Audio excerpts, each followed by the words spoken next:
Okay, so take two. So we have figured out from the last session, more or less, how to add in sub-weapons. So I think for the Saturday stream session, to prepare for our official release of 1.1.0, we're going to get two sub-weapons working and in a state that we feel good enough. It doesn't have to be perfect, just good enough. And that would be the axe sub-weapon that Alucard normally throws, and the stopwatch. So the stopwatch is chosen over the other weapon types, because one, that opens up every seed type. Two, it's kind of like a passive effect, so it's neat to have something that isn't pure damage on the character. And three, it allows us to kind of focus just right now on making one sub-weapon that damages really good, and we can explore what we feel works with the other things.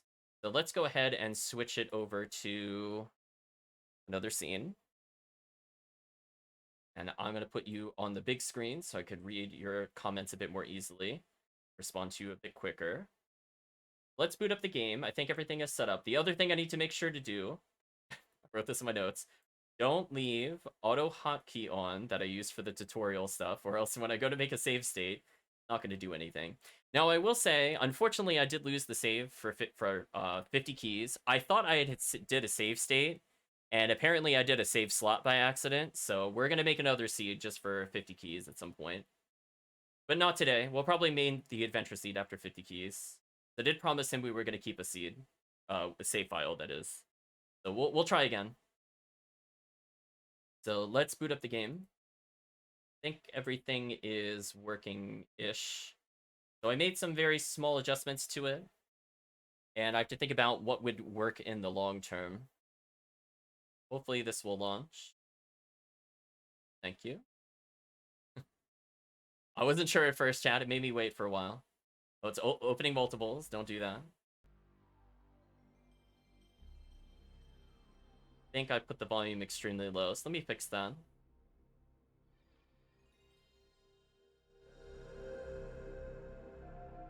Good enough, John.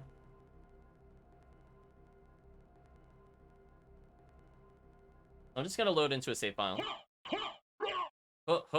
Indeed. Let's go ahead and do this. Launch Mayhem. Mayhem hopefully will not crash.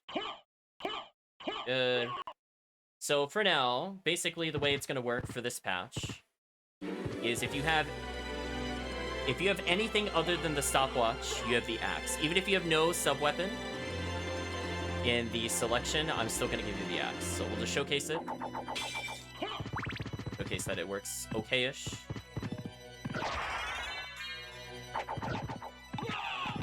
It has a little bit of delay before it can be used. I might try to remove that delay.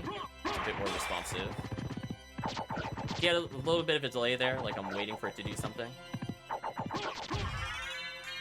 It hits for an okay amount of damage. Right now, I just set it to use 1 heart, because it's more of a debug. I'll probably raise it to, like, 3. I think 4 in the base game is honestly too high. But we'll see where we go from there. So, just simple stuff. So that way, if I'm in the air, I could just rain death upon them. So this actually covers kind of an interesting angle with flight. So you could kind of drop weapons on them from above. Kind of nice. The one thing I'm kind of testing here, I'm going to have to put the delay in there. So see how the axe is teleporting? So right now I'm holding the circle button down. It looks like I need to give it more of a timer. To make it feel a little better, what we're going to end up doing is we're going to probably allow another axe to be thrown. Instead of waiting for the first axe to completely leave, we'll have a second one come out at around that time. That's going to require more advanced coding. So as I said before, like right now it's okay. Like it's usable as is. It's not like super amazing or anything, but it's there. And I think the upwards arc does help with some enemies. That's not too bad. I will state though, the goal for this is to be pretty strong. So for people not aware, and just to kind of bring people in general, I think the sub-weapon of Axe normally has Holy and Cut as the damage types. The damage is calculated as 10 plus your intelligence, essentially, with some modifier exceptions. So 10 plus intelligence is literally nothing in this game. Like, think about it this way, chat. We've fought bosses with, like, 700 health. But even if we attack the boss with 20 int, which is, like, not too far off from where we are now, with their defense, we might only be doing 15 or 20 per axe. The sub-weapons in this game are just really criminally weak. So one thing I'm looking to do and have already implemented is that... Oh, that's right, the relics are messed up on this one. So for all the bat icons, this actually just increases damage by 5, with the exception of Fire of Bat, which adds 10, and the... what is it? The Ring of Vlad, which adds another 10 damage. So there's at least more base scaling, so it starts off about as weak as before. But keep in mind, you're starting with 10 extra intelligence with this armor, so you're still doing 10 more than you would normally in those kinds of scenarios, and now it has a means of scaling. And that's what I'm basically looking to do with the sub-weapon. They're not going to be, like, super strong. They're going to be probably weaker than spells, but I want them to cover things that the spells don't, like angles, for example. Like, if I need to kill these enemies and I'm up here, like, at least the axe will be able to do that. Like, 63 damage is pretty good. Why did that only do 6, by the way? Oh, there we go. Well, maybe because I teleported it. Interesting. I figured we'd test that for now. And let's also test the stopwatch. So I'm going to leave this price the same for now, because I feel like it's an important part of the process, I think, of the game to actually have to collect hearts. So there should be something that still costs something other than 1 heart. And I think the stopwatch is going to remain at 20. So this one just works as is. Nothing too crazy. I'm just going to hold circle here to see what happens. Ooh, it's still slightly too early. I'm going to put more of a delay between when you can use it again or not. The downside with how it's being checked, I'm not writing like a whole object to there. I'm just setting what we found the other day with the activator flag. So I'm telling it to do something there if it doesn't already exist. So if you happen to use a stopwatch while stopwatch is active, it just keeps running stopwatch because it goes, oh, I exist, I'm done here. But realistically, we need it to either reset or we need to just stop the user from doing it. So I gotta put in more of a delay. That's where the fine-tuning for Saturday comes into place. But yeah, it works. If I go all the way to Silver Ring, it behaves as normal. I also forgot to showcase that it slows enemies, so we should probably do that. But it has all the same effects as it normally does.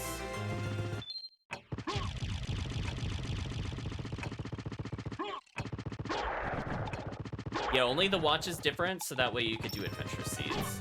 Eventually, we're gonna make every sub-weapon unique, including when you don't have a sub-weapon. And I'm thinking what'll happen, actually, to make that kind of interesting, is we're gonna add a special ability that will cost parts, potentially, and basically destroys your held sub-weapon. So that way you could get to the base weapon if you want it. Because I feel like that also happens in SotN sometimes, where you lose the sub-weapon you want, and you're like, damn, I'm stuck with this thing I don't want. It'd be kind of cool if you could break it and have, like, a neutron bomb effect. And just have, like, literally a one-time use. Because that is useful in some areas, like, for example, when you're going to Galamoth and you have to get through the bat room. Like, that would help a lot, to be able to just get a guaranteed loot. So there would be a bit more strategy around the Kumazoe. That's where I'm planning to go with it. So what we'll end up doing is we are going to, make sure the clock room works. I'm pretty sure it does, but we'll verify. On stream, that is. And we are probably just going to adjust some of the values here.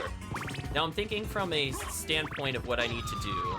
I need to reserve at least 2 addresses permanently for these sprites. So they should be in a position where they shouldn't conflict with spells, for example. If I do this...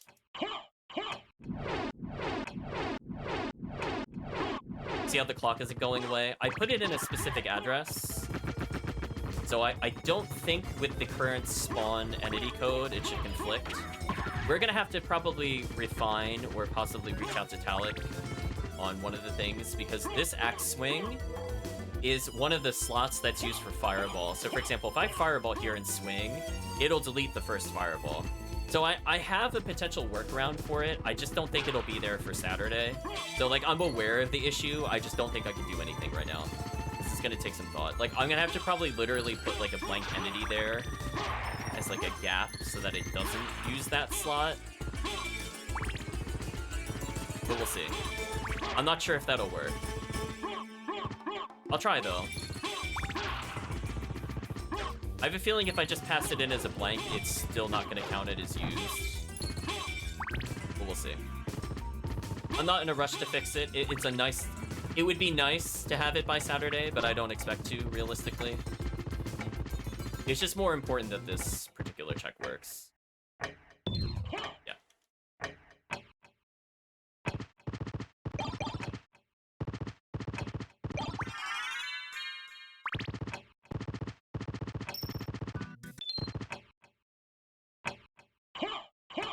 Whoa, that's not an... Whoa, how far off is the timer? I was able to use it 5 times. I put a delay of 30 in there. That should be 240 frames. And then I increased it to 30. Unless this isn't the build where I raised it to 38. Then that would make sense. Maybe that's what happened. So I think I cleaned up momentum a little bit. It feels a little better. Like it's more consistent. This is kind of using this room to test some things. You can still use it to cross gaps. I don't... Do I have skill with both, actually? I don't know. No, I do not. So this is the basic movement without skill with both improvements. So I think the base version of it feels fine. You could use the little gaps there. It still takes a little while to get used to this. And one thing I was experimenting with, and it looks like it's working,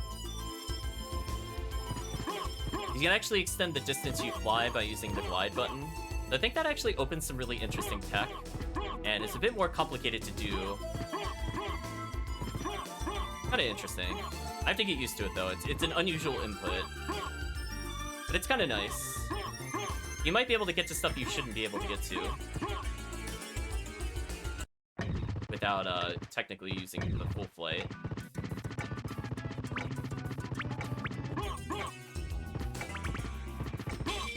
I wanted to try one thing since we're here. Yeah, the gravity boots I put as up and R2, and I really like how that feels. Like, you really have to commit to it, and I feel like you're still holding, like, up left or up right, which is how gravity jumps should be used anyway, so I'm kind of okay with that. So I want to see how far I can launch myself on that upper platform. As I said before, I don't have skill of whoops, so I probably won't make it. Oh, that was some momentum there. That was interesting. The momentum is amazing.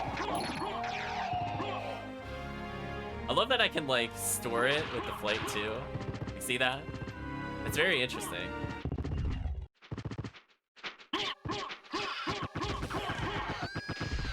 Just a no chance chat. That was brutal.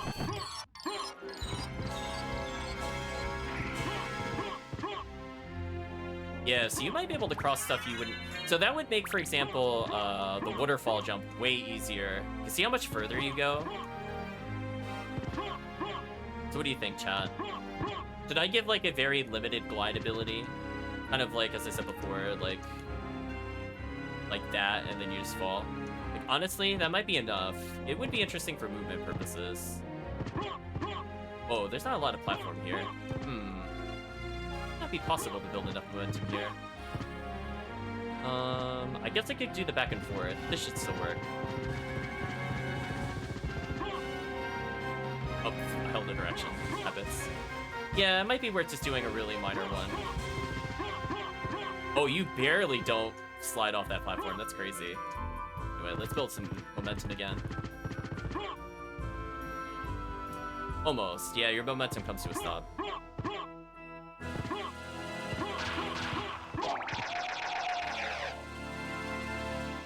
I'm thinking about if I should reduce the momentum loss in the air. I'm thinking about it. I think if you get hit, this might be good enough, maybe. But if you're just jumping, is that too much of a punishment? These are the kinds of things I'm not going to learn from, like, just 1 or 2 tests, and that's where I think getting feedback from people is important. Kind of like you saw how I stopped moving there. So I think when I get struck, I think that momentum loss is perfect.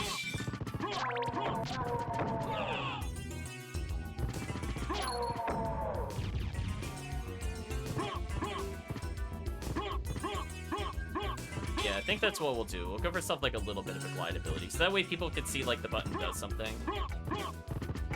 And it doesn't have to be for very long or be extremely useful, but it does help a little bit with like the Grand Falloon fight to be able to do like 1, 2, and then fall.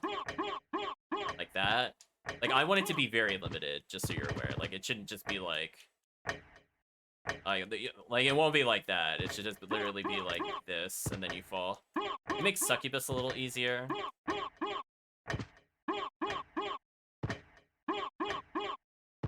Something like that. Maybe at most 2 swings. There.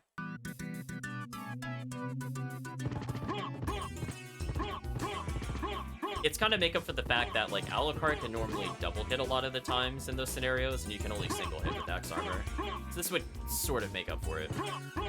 Or triple hit with Alucard. It really depends on the enemy. That's kind of interesting. This is getting interesting.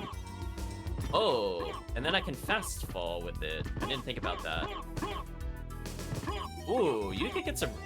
Okay, so this is actually pretty mechanically complicated, but I kind of like it. So, like, see how I was falling slow like that? I could actually do something like this. So I have full control over my descent. Oh, that actually feels really good. Interesting. So yeah, now there's a level of skill that I'm not quite there yet with, but it's good because that'll help players kind of distinguish themselves.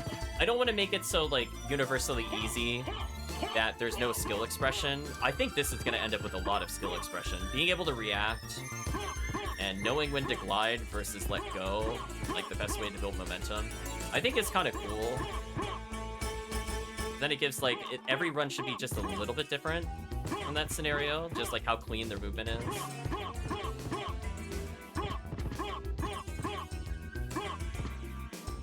So, hold on a second, does this work? Oh my god. Wait, it works on the face plant? Oh my god, that's amazing. Wait a minute. Oh, you can just, like, launch yourself. Oh, that's actually a really interesting strategy. I'm glad I made that change. Yeah, because then you could fast fall. Do you see that? Interesting.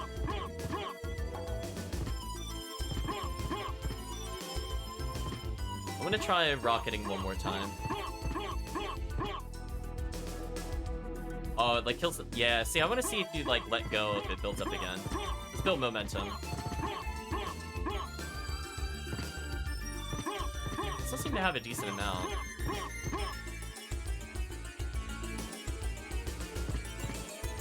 Oh, I think that's an oversight on my part, but I might actually keep it. Oh, that is definitely an oversight on my part, but we'll keep it. That's actually cool. So, huh. That is really interesting. So, okay, let me explain what's going on here. So, if you hit the flight button, you slow down over time, right?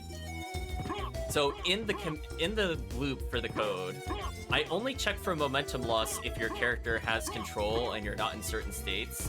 So if you face plant, it's never going to de-accelerate you. So that actually gives a lot of usage to Power Miss.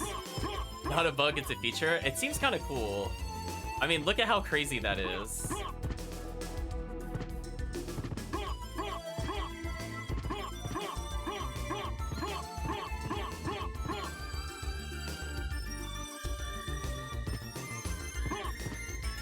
I could program it in so that you could have more control over it.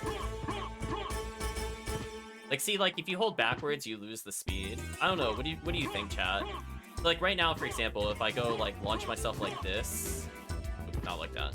Faster. More speed. I could do something like this. If I hold back currently, I lose all speed. But I could have it that if you let go again, you go fast again.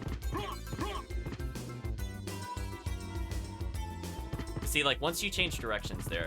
Pretty interesting. So, hold on. Can I layer this? So I'm holding R2. I'm gonna jump, I'm gonna hold L1, then I'm gonna hold R1. So I could, wait, could I do that? I need speed again. I had a direction by accident. Oh yeah, then you make it infinite. Oh yeah, that's some advanced tech right there. Oh, that's fun. Yeah, that is a lot of buttons. Beginning speed in the air might be a bit much. Fair enough. I could make it should I make it decelerate like at all? Or just leave it as is? What does the chat feel about that? Like, I could give it a really minor deceleration. Yeah, look at that.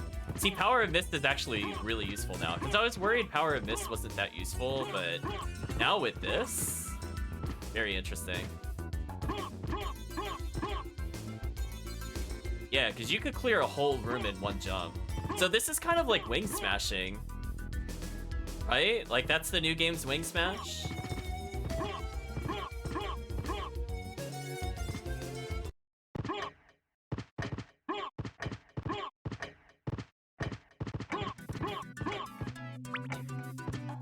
Like, you lose a little bit of speed when you slide there.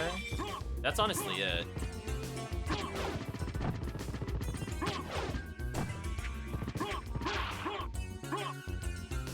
Oh yeah, the tricky part is not holding a direction. Yeah, there's definitely a skill floor with this. Yeah, you gotta build it up.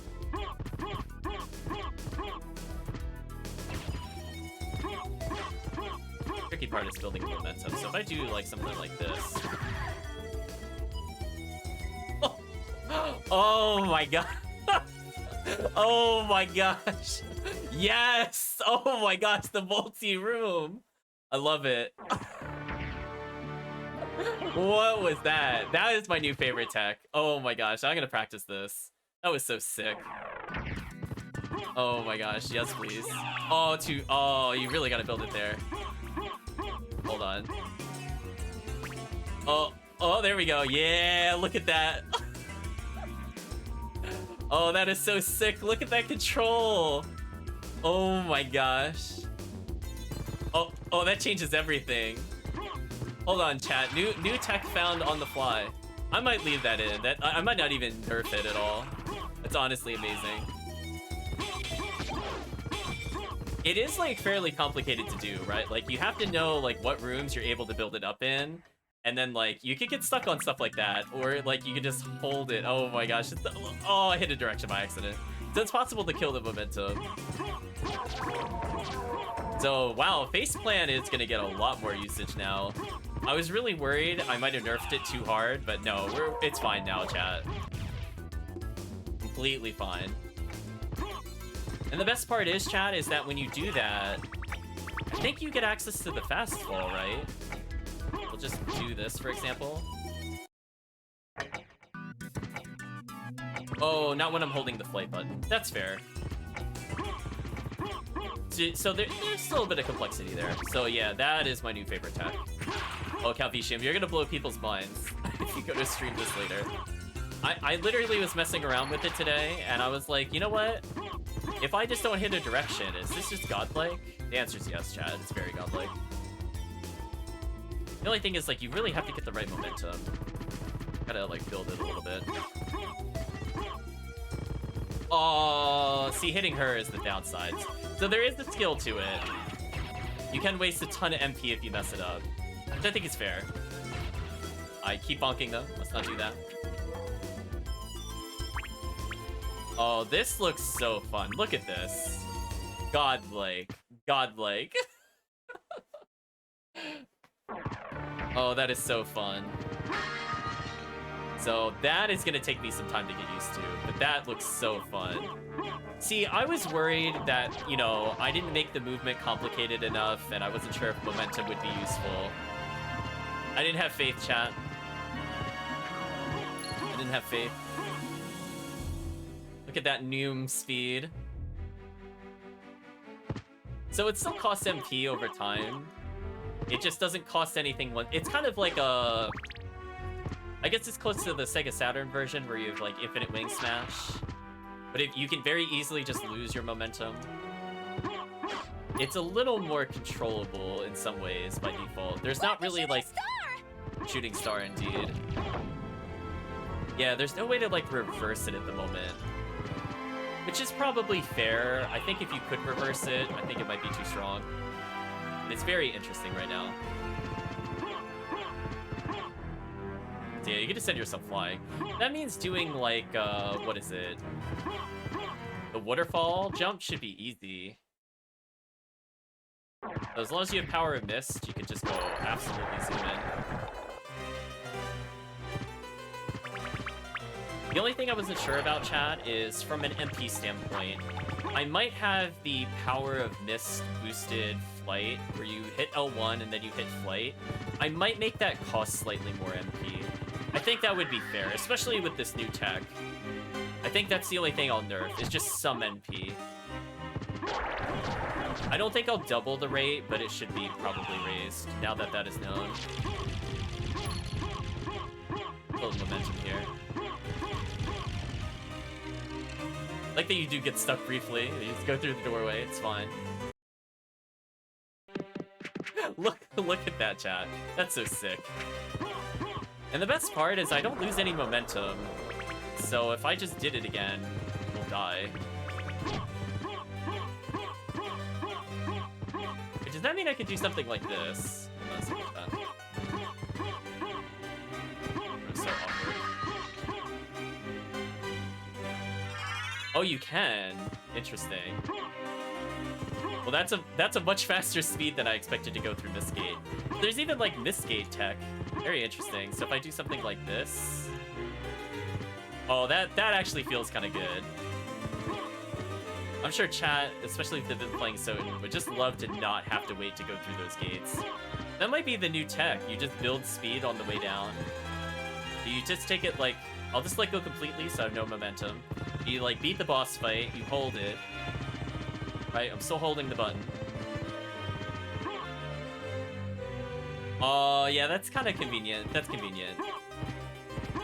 Then when you're on your way out, as long as you're holding R2, you're building speed.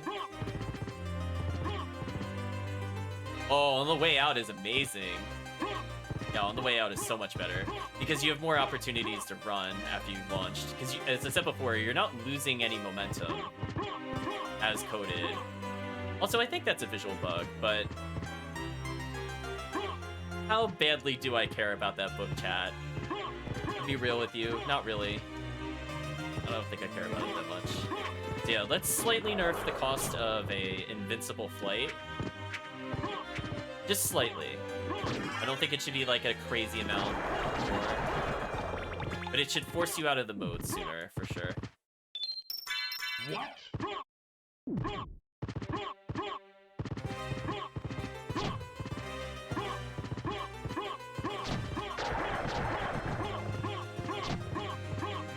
Thinking about if I should reorder the spells. Boss. I think that's what I'll end up doing. I think instead of having it cost 10, because of the fact that when you tap the floor, it, like, especially if I do, like, what is it? How did I get that animation? It was like something like this. If you just repeatedly bop like this, I think it shouldn't burn MP from you. So I think that'll also solve the other issue, where I was running out of room, or running out of MP in the Silver Ring room. I think that's what I'll do. So that's just with Power of Mist. You get a pretty cheap version of it. So Power of Mist will be the cheaper version of those little boosts. And it also lets you have more control downwards, as I said before. Because with Power of Mist, you're allowed to Power Slam.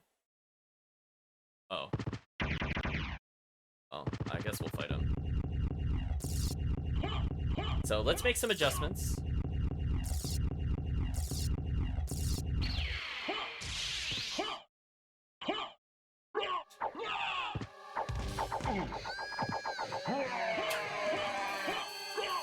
Just dunk on him real quick, chat.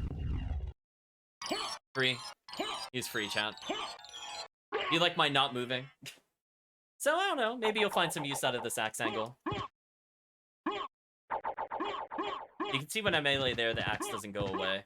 I chose some very specific addresses that are not likely to have anything. Like, it's possible it could overwrite something, but it's kind of low, honestly. The only thing that's being overwritten right now is the fireball, which I feel so bad for, but I don't know if we'll fix that by Saturday. It'll also happen with that fireball, too, which is kind of annoying.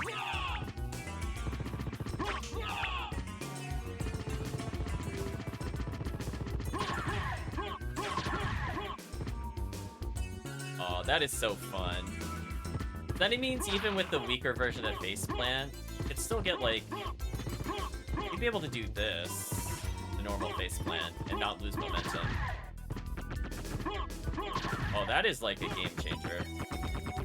I'm so happy I added the momentum system, chat. I was so worried that it would be, like, too obtuse, but no. That is fun. That is a lot of fun. The speed tech on the fly. One part of it was intentional, another part was not. Because I was like, wait a minute, I made it work for R1, does it work for Faceplant? I guess it's fair that it should slow you down over time if you can attack out of it. Yeah, let's go ahead and go into, what is it, L1 usage.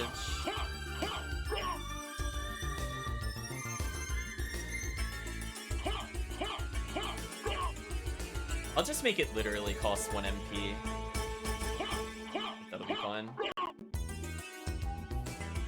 Or maybe not 1. We'll make it cost, like... It costs 10 right now. I think I'm gonna try 4. That feels...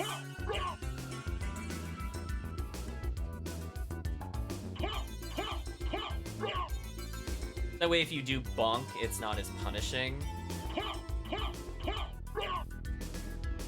And if you just do it for a short time anyway, it costs less. I think that's fair.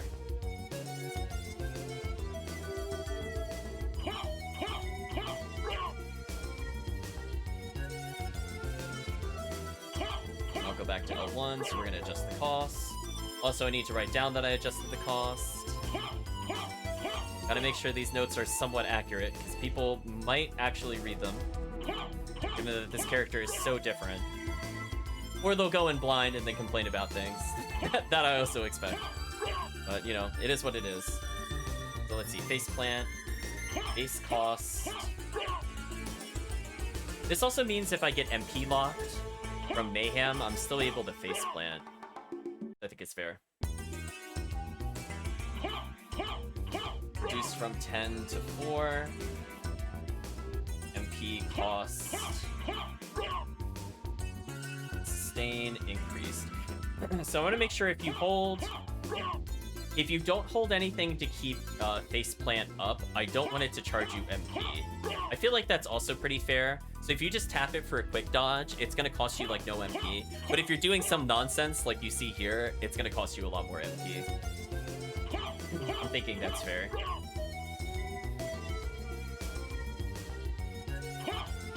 What I'm going to do is axe this, or excuse me, is axe armor mist.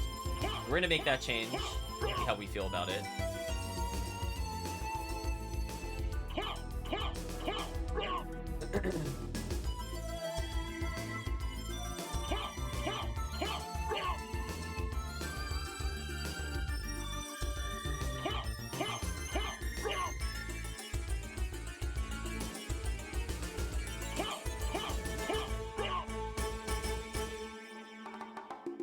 Right, so the cost. I'm just looking to see how often it triggers over.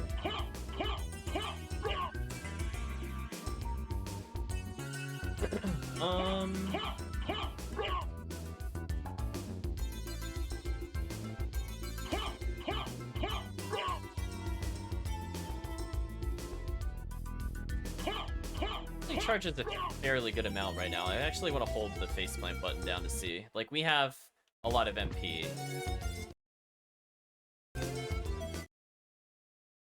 Actually not a terrible raid, but I do think the flight one needs to be slightly faster.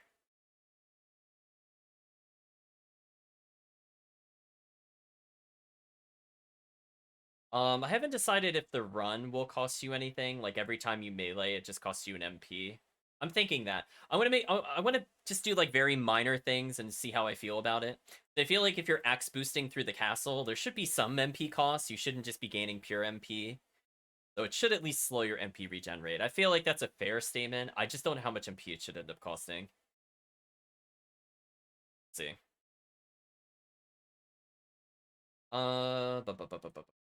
When you're in flight, if else.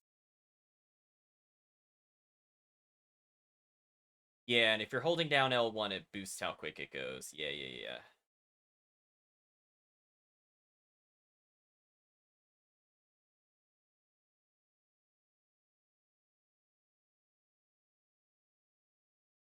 I'm just reading through my code real quick. So if it's less than or equal to 0. Okay, so that should catch it.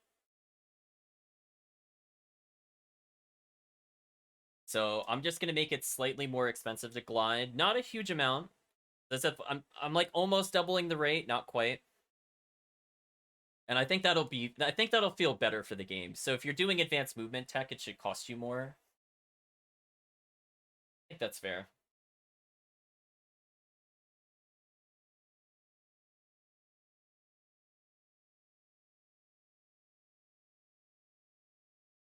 A base cross MP to sustain increased, and using L1 or R1 to extend duration. I think you can also hold up briefly, but I also want to make sure that if you don't have any cooldown, bother to do that. So if you hold L1 down, it refunds. Do we still have it if you hold down to fast fall? It doesn't cost any MP, which is kind of nice. I think that's a nice little feature if you're looking to go fast. Done.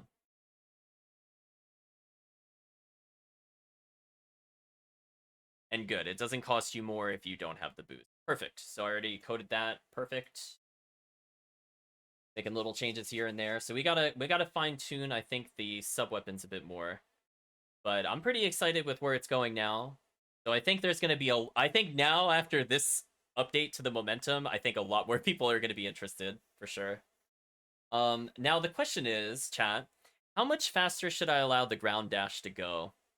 Like, is the base ground dash slow? Like, too slow? Or should the other things add to speed? Like, I think right now the base one might be okay, but if we get Power of Wolf, I'm just thinking about it. Should it be more noticeable?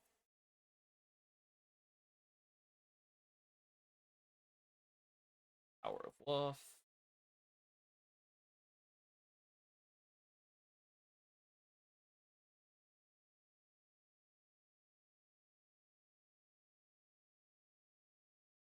Yeah, I think we'll bump it up. By Smishmaster, do you mean the base speed or the Power of Wolf or both? I'm okay with either being raised. I might experiment with like 3,700 instead of 3,600, like a very small amount more, and instead of 4,400. Wait, is that 100? One. Yeah, 44 instead of 44,000, excuse me. Oh, it's 6 digits. Oh, never mind. It's 440,000. Oh, yeah, then incrementing by like a couple thousand really doesn't matter. Then that will be a more noticeable change. If I increase that one by 1,000, I should increase the other one by 2,000. Should be more noticeably different. We'll try that. I'm thinking with Wolf, I might increase how quick you accelerate. So I think I might increase the base acceleration slightly. So I'm gonna put it to like 22,500 and then try 3,500. How that feels. That way you could get up to speed a little quicker, and then if you do get Wolf, it's still more rewarding overall. I feel like that's also fair.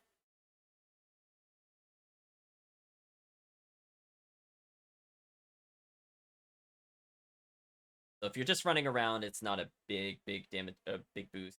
Let me modify the boosts here. Momentum, area momentum increased. I'm gonna make a note here so that way people are not really surprised by it. Momentum overwrites your aerial movement, aerial/ground movement, if you let go of the control stick while holding R2. Tapping a direction resets airspeed, but will keep some momentum.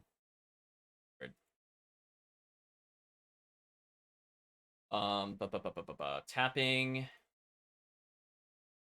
L1 or R1 in the air allows you effectively glide at high speeds. So we do have something kind of similar to Wing Smash, sort of. So unfortunately, I was looking for more a ground-based approach with the game, but I'm okay with that because at least you have to go on the ground for stretches. Because I don't want it to be a purely aerial-based game, but it's kind of nice. It's still slightly more ground-based. The other thing we were looking to do is to give some slight glide, I think we were saying. Let me go to that and make sure that these speeds are accurate. Max run speed is increased from 3600 to 3700. I think in our first test I put it at 3900. I felt like that was slightly too fast.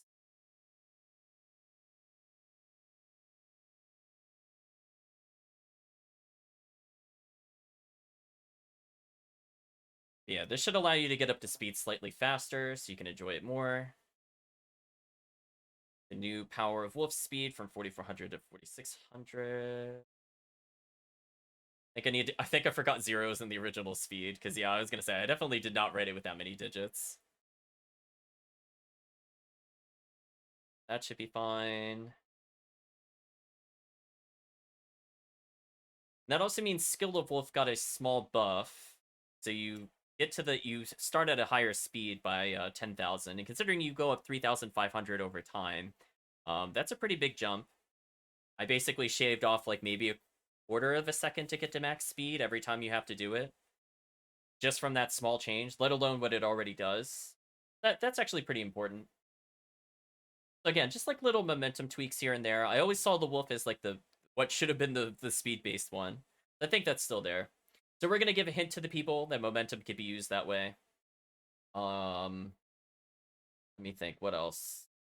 We wanted to give ourselves aerial boost. Let's focus on that. So I want it to be an extremely short amount of time. Like we're talking like not even a second, maybe not even half a second, just to get the R1 in the air. Let me take a look at where that is.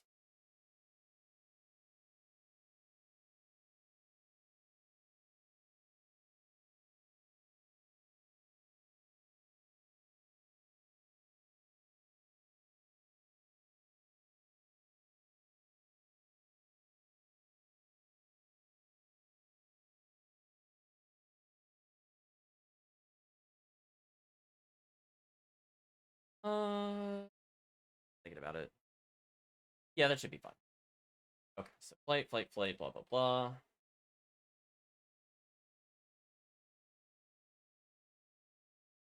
Okay. Oh, you just meant for power of wolf. Yeah, we'll leave it as is. As I said before, I don't think it's a very noticeable difference.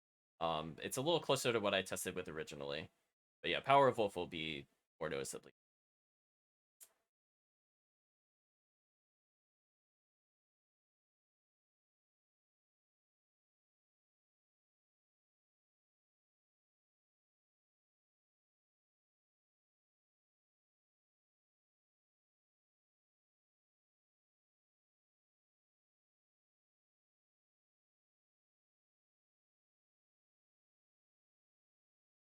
I'm just thinking about how to rewrite this a little bit.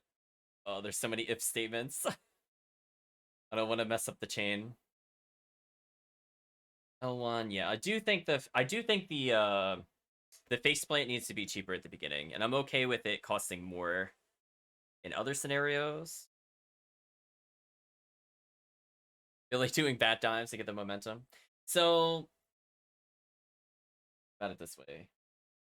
Yes, if you were to, I guess you could try fast falling with the normal fast fall, and then you could just go into bat for him to keep the momentum briefly. Could be ways to store the momentum.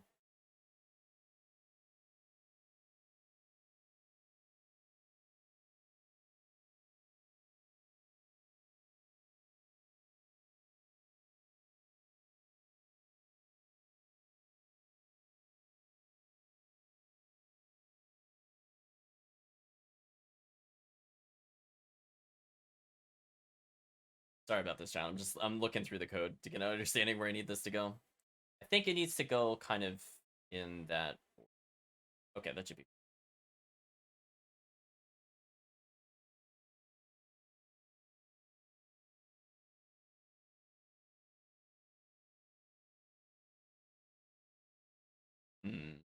I might need to put the code for flight in its own function. I need to call this more than once, and I don't think it makes sense to repeat it. The dash attack to get momentum is like the double jump. The glide is like the wing smash. Yeah, kind of. See that.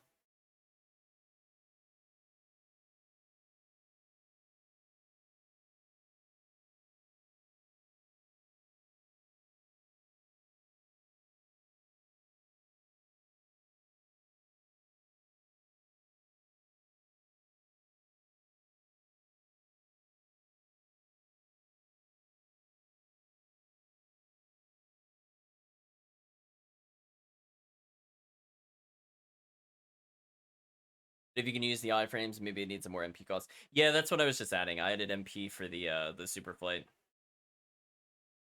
I reduced the initial cost if you just tap it, but if you hold it, it should cost more. So I took it away from front-loaded MP. It just burns it faster. I'm not sure if it's fast enough. I mean, we could discuss that. That's where the balancing is. But I definitely think the initial cost should be cheaper, and then it's just more when you sustain it, it should burn. It also helps because it's kind of easy to bonk your feet on the floor, and I don't want that to consume like 50 MP in like 1 second. It consuming like only 20 is not as devastating. Losing like 50 to 60 MP Dax armor is like GG. Like it just honestly ruins you. So I do agree that something should also cost some momentum. Like I don't know if like using the run button should cost MP in general. We'd have to discuss what would be fair because it doesn't really do anything by itself. It's more when it interacts with other things. Like I could have it like if you're specifically in momentum and you're holding R2, I could make it just cost more MP. For example, like there's a lot of ways we can fine tune what would be fair for it. And that's where I'm looking to get feedback from people that are running the game or looking to run the game. What would make sense? A lot of this, as I said before, I just kind of thought of random things or I stumbled across something by accident and said, why don't I make this a thing? And that's where we went from there.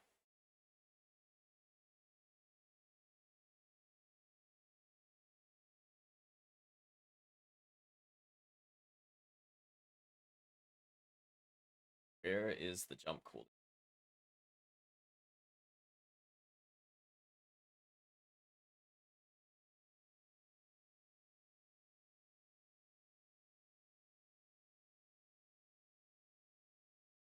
I guess I could do it like how I did the jump boost cooldown. So I could do like glide cooldown or something like that. Or flight cooldown, flight cooldown. Okay. I figured it out. I just had to work through it. It was like a little mini puzzle. It was like, where is the best place to put this? And I could say whenever you land again, it resets it.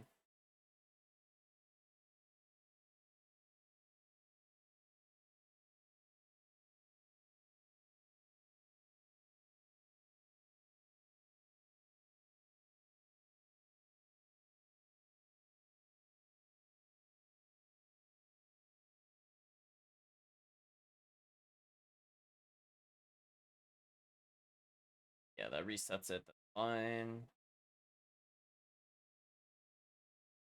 Okay, almost done, chat.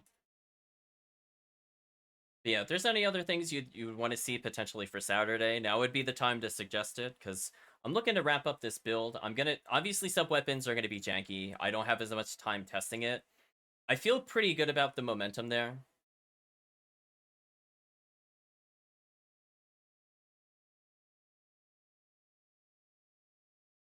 Yeah. I think what I'll end up doing, could make face plant slightly. I don't know. We'll figure it out. Like it should be like I use XMP per second. I definitely think making it more expensive to use the super flight made a lot of sense. Especially with how it can be used in that utility, it should definitely start burning some MP.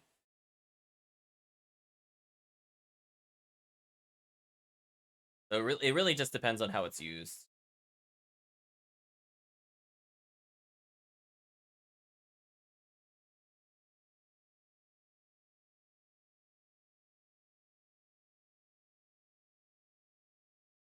Okay, so if you're in the state of 40 or 41, then...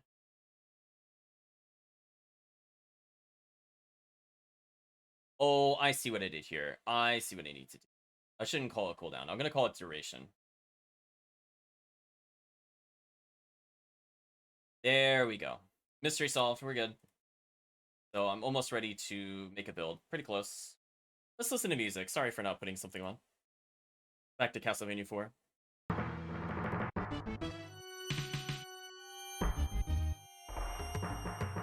I was in full concentration for a moment.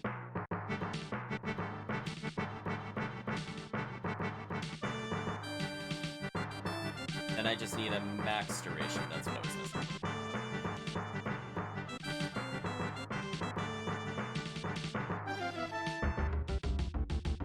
Again, it should be pretty short.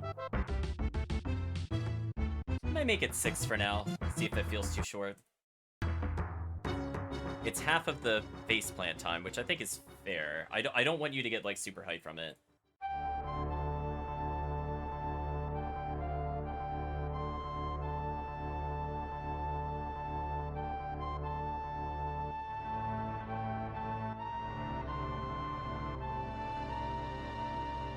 All these things.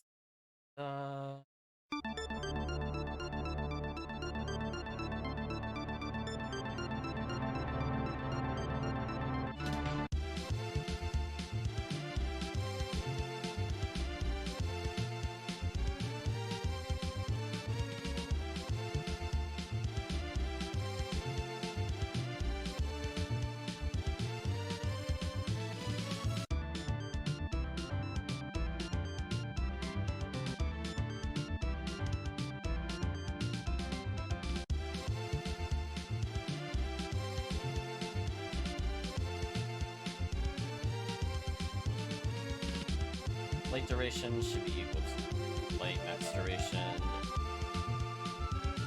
Just gotta clean up one thing and make a build. Actually, you also need to clean up the sub-weapons. I have to think about what to do with those. Thank you, Count Bisham, for sticking around. Would it be the first beta tester? It's very much possible.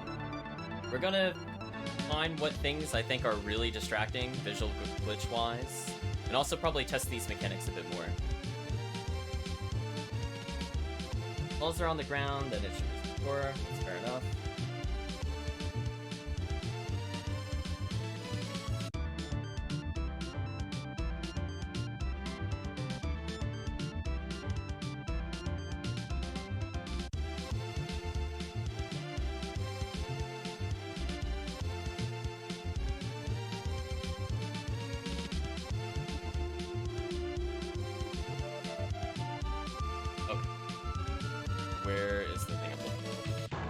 I think I know what to change it to. So because I'm using a duration, I could just say, you know, I don't have to make the if statement complicated. I could just say, if you have this,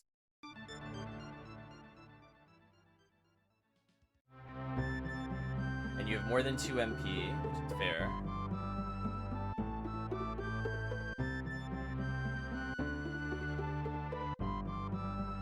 Payments. So one of the things we'll eventually remove down.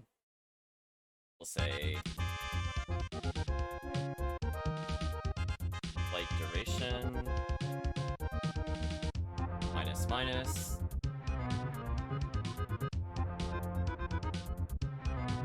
Well, we'll do an if statement here, actually. It makes sense. So if has Sola bad, let's just logically sound out what it should do. So if I should have Sola bad, do nothing. So I could just say not. So if you don't have Sola bad, then remove Flight Duration. Even easier. Simple check. I don't have to do anything complicated here. The Flight Duration, so I have to say it and Flight Duration greater than 0. Okay. There we go. We just gave ourselves a little mini flight. That way the button does something. Allowed. Limited. I'm gonna say very limited glide. We're solo that. Gifted is granted.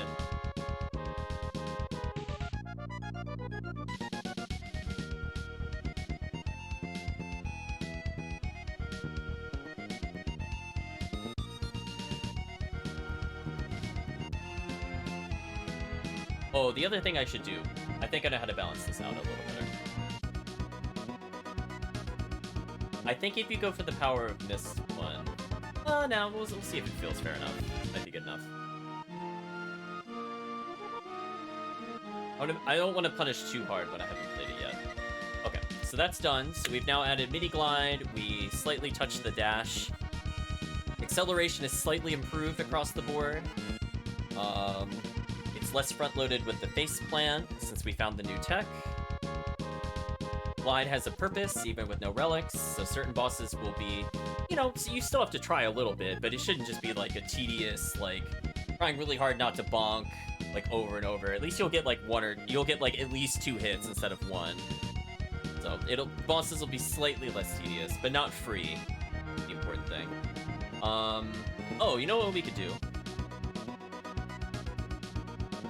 Let's find something to program here. I need the duplicator off. So, how much defense is that, chat? 15?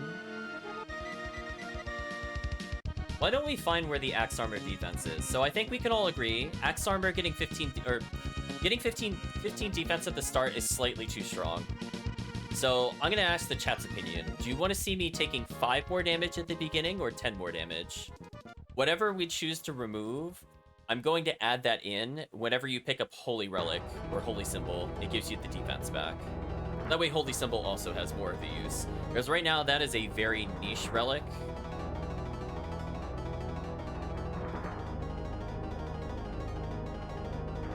It also means if people are spamming Underwater, I get tankier.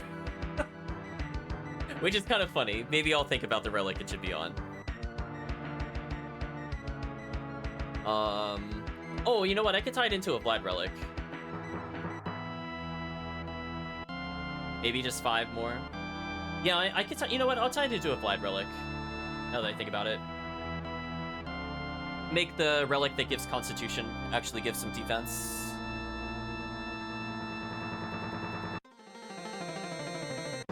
Yeah, so what I mean by that, Chris, is like, it has 15 right now. How much do I remove at the beginning of the game? Should you start with 10 defense or 5 defense? Because I definitely feel the lowest I should remove is 5. Arguably, I might even remove all 15, to be honest with you. I think it's okay to give it some defense. So I was thinking either 5, 10, or maybe something in between. It could give 8. Doesn't have to be an interval of 5. I just like it because it's more of an, not an even number, but like a solid number you normally count by. 2 defense is negligible. There's no point to even doing it. 4 is also not enough. Because we're rendering attacks that would normally do like 4 to 5 damage a hit to just 1. And I think that's a big problem in the early game. Like, I could damage boost through way too many things. I'm looking to remove maybe 5 at the start then. Yeah, we could give it 5. And then I could say the Vlad Relic that gives Constitution also makes you very tanky. So it's potentially you'll still find it early, and the run will be easy, but at least you shouldn't start with it, allegedly. If you're playing a normal seed, you definitely don't start with it. So it's a little more challenging. Potentially, you could go through the entire castle, including second castle, without finding it. So it adds a bit more difficulty to the game. So why don't we go for a little hunt, chat? So we need to find that in the numbers. Where is it in the search? So we know the value. We're looking for a specific... Oh, no, we have to do it in 1 bytes. But we know the value is 15. How many things are 15? 4,000. Not ideal. Right, chat? Not ideal. The lower numbers are promising. I don't think anything in the high number range is accurate. I'm interested in, like, these really low numbers, because I don't know what these do at all. So we'll try from here to here. See what happens.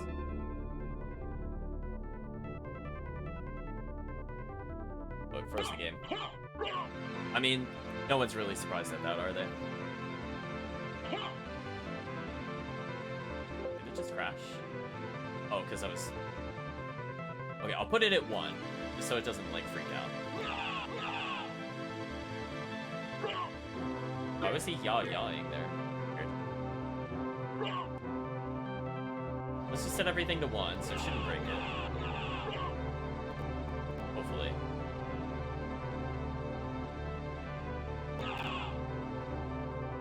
Oh, we killed him again.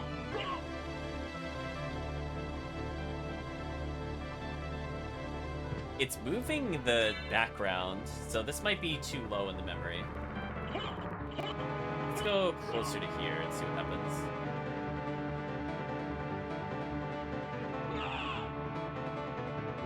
Why does he keep, like, screaming in pain every now and then?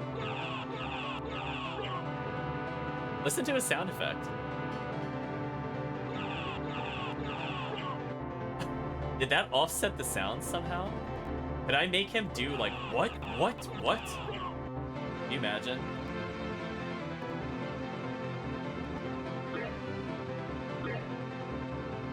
Listen to the sound effects!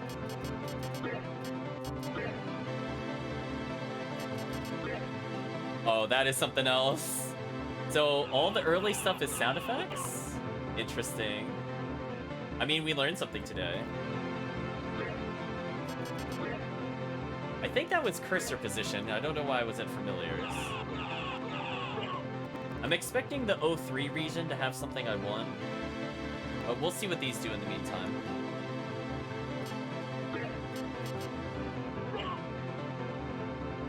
What the?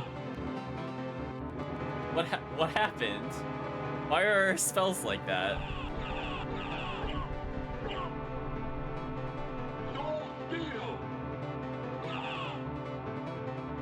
What?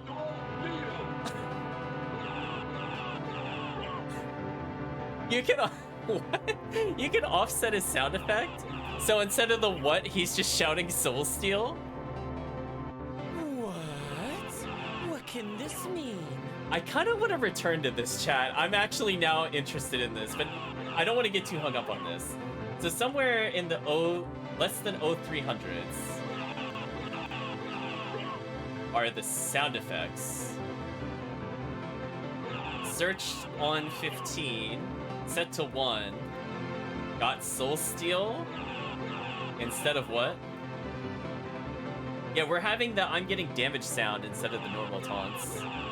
That is so bizarre, chat. I don't even know what to say about that. I mean, at least it seems easy to change the sound.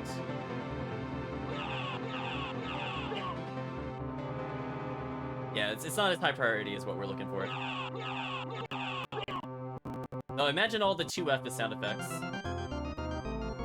I'm expecting when it starts going to 03, that'll be something relevant, but who knows, maybe we'll distort the sound.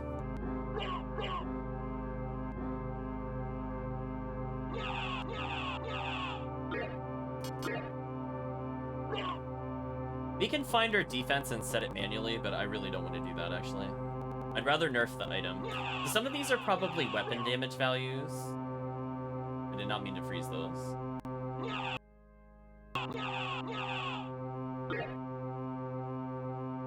Oh, is that constant hum the game? I thought the YouTube video was having a fit. We'll just reload it real quick, chat. Let's not have that hum the entire time. I'm like, did the YouTube video get stuck? What happened? Okay, let's try again.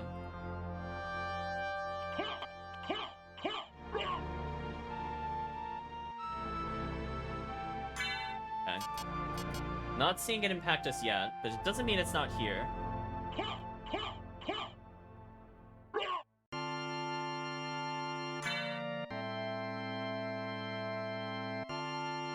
Oh, the item I was trying to think of was Starlight. Thank you, game, for reminding me.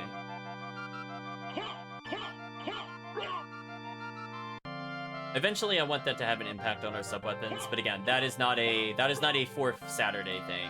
This is a 4th Saturday. If the game feels too easy, that'll kind of, you know, dampen the experience for people looking for something different. They're like, man, that was just too easy. Your character's so overpowered. But like, let's actually add a threat to the character. Why is my defense suddenly 6? Yeah, that's defense. We'll find out. Our defense doesn't really seem to be moving much. We haven't found it yet, but I swear we will, chat. We've gone through half of the values. I'm trying to do them in giant bulks. And then we just gotta whittle it down once it actually updates. Getting a little concerned. I'm getting high up in the numbers. Let's try a huge bulk set here and see if this impacts. Did not. We saved a lot of time there.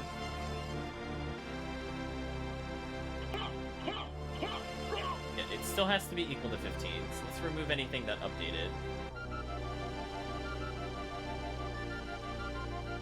That is a really big jump in numbers. What happened here? It just goes from like 03 to like off the charts. I'm not feeling as confident about where this is now, chat. Like the weapon damage for axe armor. Arrow watch list real quick. I think it was like 0320, so I was expecting it to be around there. But SotN works in mysterious ways, so who knows? Yeah, like our sub-weapons and hearts on the 09s. Oh, axe armor damage was OA. Oh, I misremembered. Okay, now I feel better, because I was like, really? So, it's more likely than not to be in here. Why don't we start with the OAs, chat? Anything in the 07 and the 08, I don't trust, because those are spread addresses. And we'll remove, like, up to these, if it happens. Or defense changed. Okay. Okay.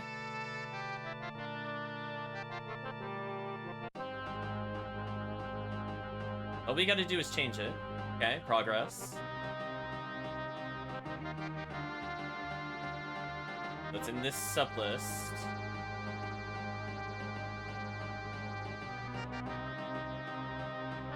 Hunt it down, chat. Oh, we're getting closer.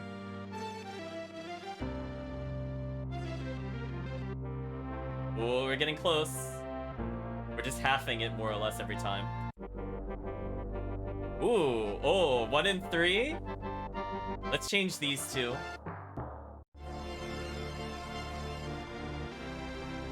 $50-50. Ah, it was this one.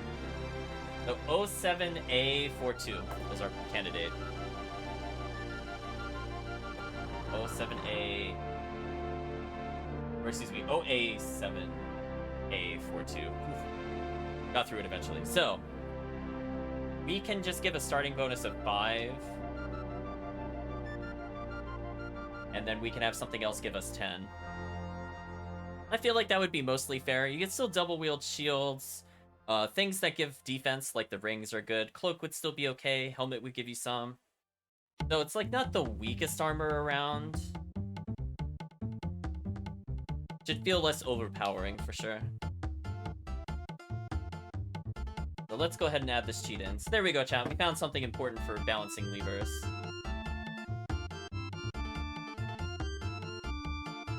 Let's add this to the watch list.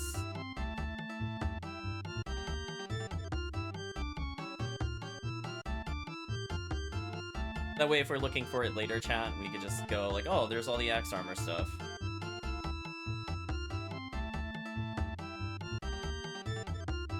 So, yeah, I was thinking about the best way to lower defense, and the best way to do it would be to literally nerf the item that gives it to you.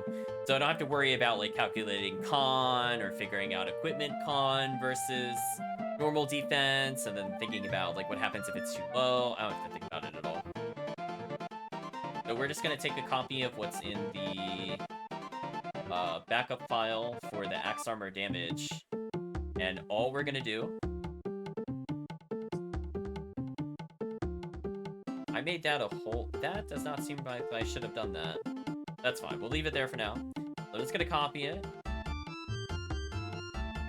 We're going to reduce this from a word to just a byte. I don't want to modify the whole list. Thank you, God's Child, for the raid. Hope you're doing well tonight. We are fine-tuning and nerfing the axe armor in a way that still feels good. I'm not sure if I want to spoil the momentum change or not, God's Child, but there was a big, big breakthrough on how the movement is going to look going forward with this. And it was a lot of fun. I think chat can agree. It was really good. Maybe we'll show it once we're done with this modification. So right now I was looking for the axe armor actual defense value. So in the upper left, we have the OA7A42. That's its address in hex. I'm looking to lower it, because right now 15 defense in Castle 1 is really, really high. So we're looking to maybe do a starting defense value of 5. That way it's not 0. Yeah. Well, and we'll figure out where it goes from there. So for now, I'm going to make this X armor defense.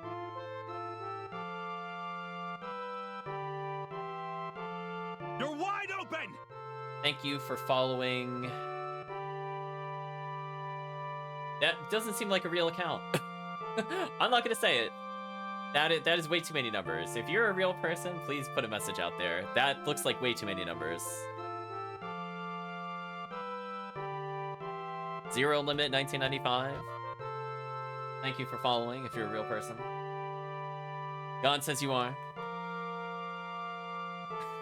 Zero's a SotN community member. Sorry about that. We had a few bots in here earlier. Not in this stream specifically, but this week. We go ahead and move these around. This should be fine. So we're going to go ahead and set it to 5. So let me do update X armor. So when update X armor is on, perma X armor enable, blah, blah, blah. That's fine. So if active and boot. Okay, so then we're going to do... Oh, I need cheat. Dang. Getting ahead of myself, chat. So I'm going to make one more change, and then we're going to take a look at the sub-weapon one more time and figure out what we need to do from there. So this is a big breakthrough for us, for sure. I'm going to take where we have axe armor damage. I'm not really streaming the code because I don't feel super comfortable with it, honestly. But I'm trying to articulate what I'm looking at. So from the cheat perspective, all I'm going to do is going to duplicate where we have damage. I'm going to make it defense, and I just have to make sure where we declare it in the cheats. But when we stop Mayhem, defense also needs to be disabled. I might need to revisit this in a future patch. I'm not going to worry about it too much, but if I can remember to do it, I'm going to grab it as I go in there. Axe armor defense disable. I'm not going to reset the basic value for it. Leave it as is. Why do I hear Requiem? Games? It did. Whatever. I'm like, Rondo of Blood. So I'm just gonna copy all this out. So I've set the groundwork for the defense. So I'm thinking God's Child, 15 defense at the start is way too high. I mean, I'll also take your opinion, God's Child. If you were to run it, what do you feel is like, when you run a game, what is a fair defense value? Like, you still take damage from some of the beginning enemies, but you don't just absolutely explode. Like, obviously, 0 defense would be terrible. We're playing between a notion of a range between 5 and 10. I think I mentioned 5, 10, and also potentially 8 defense. I'm just curious if you have an opinion on it from running it a few times. Because Calvician was in here before, and he said to nerf the defense, but I didn't get a specific value from him. So I'm just trying to go through and do my due diligence there. But right now, I think we're definitely too tanky. Can I change the scaling? Indeed, I can zero limit. So what the intent with it is that if we're thinking possibly off of a Vlad relic. If you pick up a Vlad relic that gives con, it'll reset the defense value to its normal value.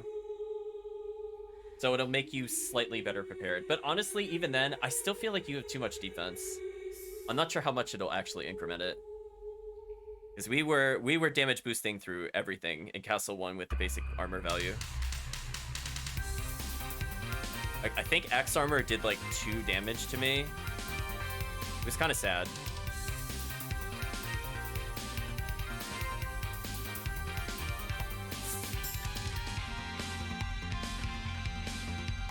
see. Cool. I'm gonna go back to update Axe Armor. Once this is on, it'll be Axe Armor defense. Oh. Don't really pay attention to numbers normally. Normally seeds gets somewhere between 10 and 14 range at the start. Haven't tested Axe Lord yet, so I'm not sure how to adjust. You're not sure how con currently impacts defense? Well, I can answer that question zero limit. So the stats from con, every 10 points is 1 defense. For armor, it fluctuates. It's a little weird. It's like 3 to 7. But it's very weird. Yeah, 10 to 14. Maybe we'll do a little bit of a compromise then. Maybe I'll set it at 7. So it's less than 8, it's less than 10, it's less than 15. Because you normally get 15 guaranteed with Axe Lord armor. Like, just with Axe Lord armor, just so you're clear. Like, you are so unkillable at the beginning. It's crazy. Yeah, Warg does 1 damage. Like, no matter what it rolls. It's kind of sad. Unless I have Duplicator. Then Warg will hurt me again. I'm gonna poke the value. We're gonna say what would be fair. Let's talk about it logically. So from the standpoint of Alucard, if I have a relic, I could also spread it out across different relics. I think right now I'm gonna put it on. I actually forgot the name of the Vlad relic. Riva Vlad. Riva Vlad I think is the worst Vlad. Be real with you. So giving that thing a buff is probably okay.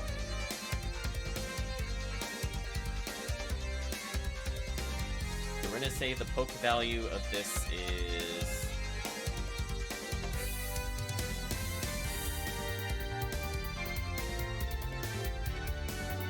15. Yeah, that should work. Maybe having a nice early defense could tease the Axe Armor is easy, but then you're gonna pick up the relics and items, catch up to the player. So actually, that's the intent, Godchild. So if you skip relics in this, you are so done. you do not scale properly at all, for sure. It feels about average. So to give you an idea, if you pick up every relic as is right now before the Subweapon edition, it still takes roughly 2 cycles to kill Dracula. So it does feel like the defense is too high in the beginning. The damage is about right throughout the game. It's not like crazy high or anything. There are some bosses that are still one-shottable, and I can't help that. Like, if I pick up no relics, Scylla might last a few seconds, for example, but things like Doppel explodes. Scale per relic, but set a limit. Yeah, I don't want his defense to go above vanilla. So the limit for sure, he is not having more than vanilla. Because if I, as somebody that does not constantly speedrun this, literally did not die start to finish with this, it's too easy. I only came close to dying once, and that was because I went way out of order in first castle. And I did like all rocks with literally no items other than Axe Armor. And even then he still didn't kill me. So I'm like, yeah, just gotta nerf it a bit more. So it should be like, you should feel rewarded for playing for sure. But I'm gonna say Elsif Poke. We'll set it to, I'll put it at 7. Maybe that'll be okay. It's like a little better than starting, but not like too crazy, because you'll still get random items from the randomizer itself. maybe that's good enough. Especially since your starting con, I think, will make sure you always have 8 defense, I think. Interesting. I think it'd be fun arcade mode to start, but with some balancing, it turned from tank to class cannon without having it at either extreme. Yeah, so just... we'll give more power to Rib of Vlad, because normally, I don't know about you, Rib of Vlad is the Vlad relic where I'm like, damn, I got robbed. I'm like, where's Tooth? Right, Town? Or I'm like, where's the heart? Right before I go through the gravestones. I'm never excited to get Rib of Vlad, unless it's the last Vlad relic, and then I'm like, end the seed. It's the only exception. So we'll try that. Max armor, enable.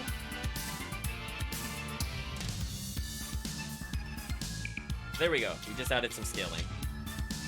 So, yeah, originally we were thinking it was going to be hard. Like, we were so used to Richter. You'll take Rib over I. Which one's I? Oh, is that luck? I mean, I'd still prefer the luck, honestly. I'd rather randomly crit, or crit for more damage, potentially. But who knows, maybe we'll buff I as well. Let me just add this into the patch notes. Oh, chat can see the patch notes. I should at least show you the patch notes. There's a bazillion patch notes, by the way. I do not expect people to read it. It's more like, if they're really bored and they really want to follow what's happening, it's there for them. But I figure since we're not showing anything on the screen, we might as well open it up. Speaking of which. Oh, that one's below the other ones? Let's raise that up then. Good enough. We're using ye old Notepad++. Let's say I just blow this up a little more.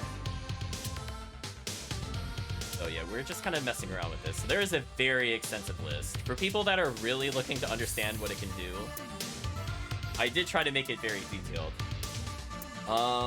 X armor, base armor, 15 to 7, increase when Rib of Vlad and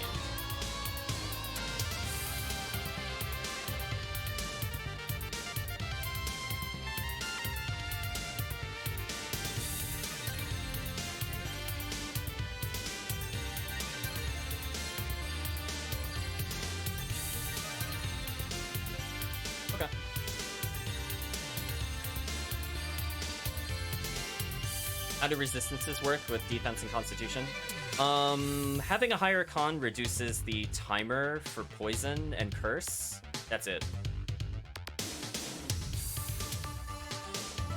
Con is kind of a terrible stat, to be honest. It's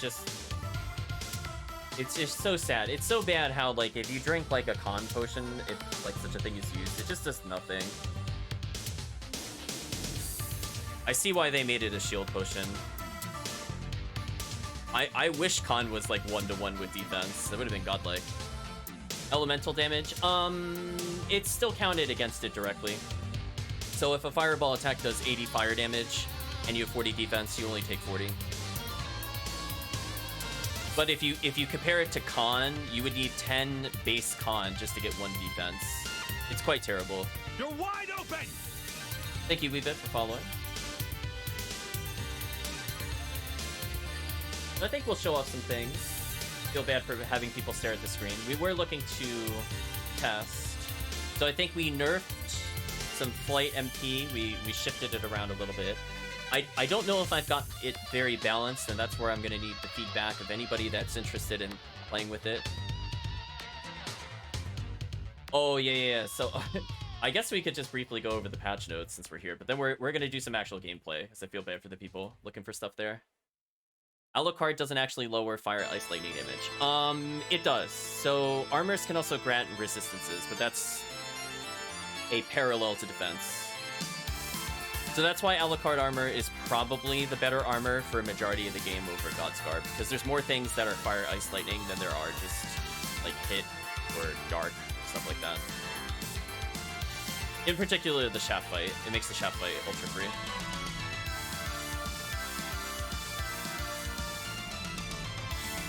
So, things that we're looking to do. You put a negative amount in to balance the axe armor.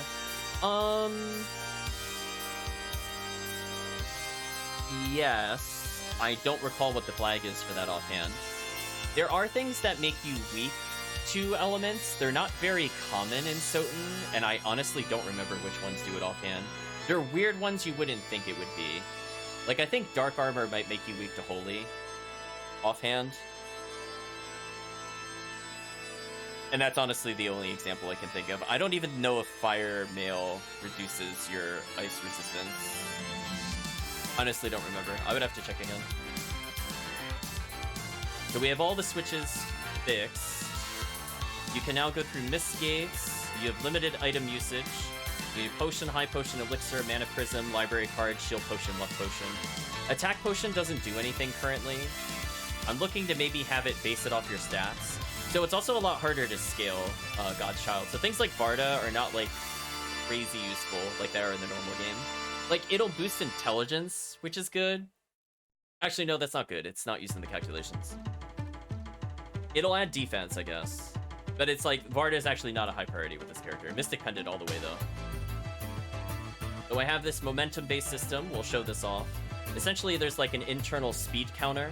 I don't know if there's a better way to really demonstrate it. I was looking to see if I could increase your movement speed, like your walk speed, but I have yet to find the code Godchild. This is one of those things that's been eluding me. If you find it, it would be amazing. I cannot find it. I know it should be somewhere in like the 1.7a range, to like the 1.8 something range. But other than that, I have no idea. I found many ways to break the game. I've made myself walk diagonal right while holding left, and I started ascending the sky like I was on stairs.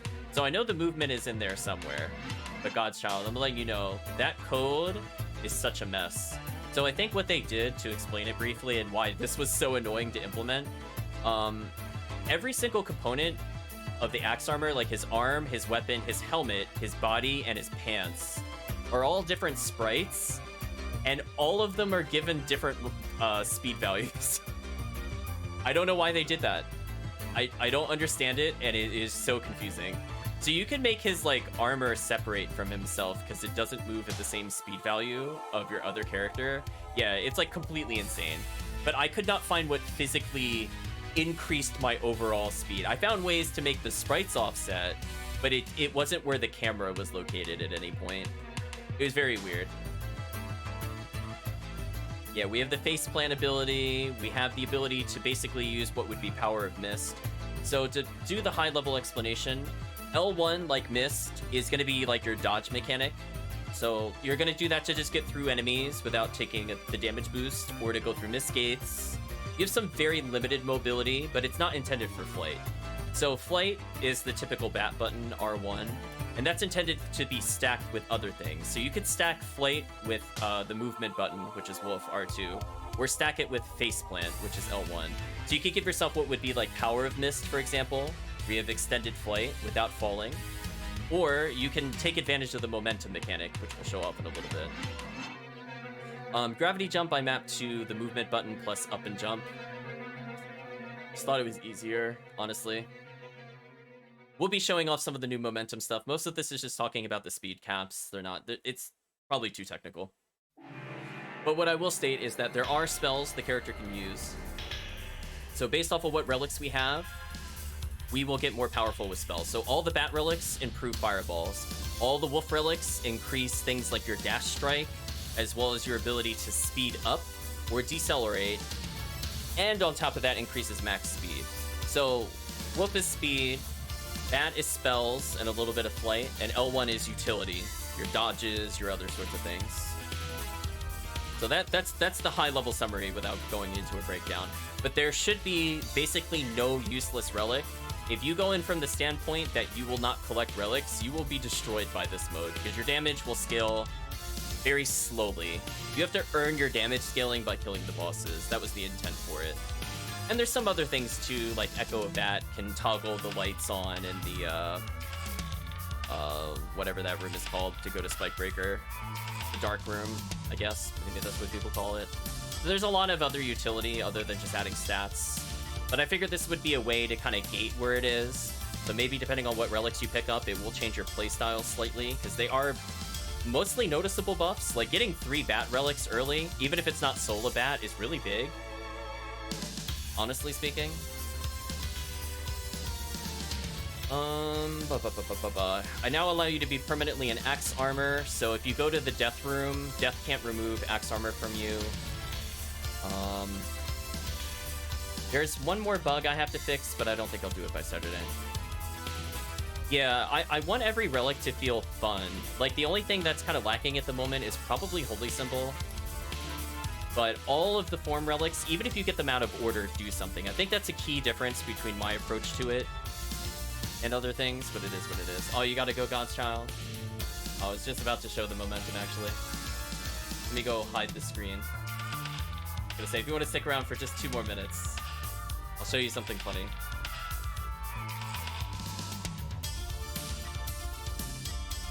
So we're gonna show off the momentum mechanic. You can see here, this is my normal walk speed, nothing too crazy. Now if I start holding R2 and attacking, you might notice I'm building up a lot of speed. Oh, hold on.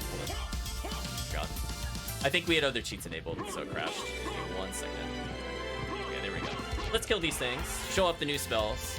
There's our ice fireballs, perish. If we're in the air, we could get the ridiculous fireballs.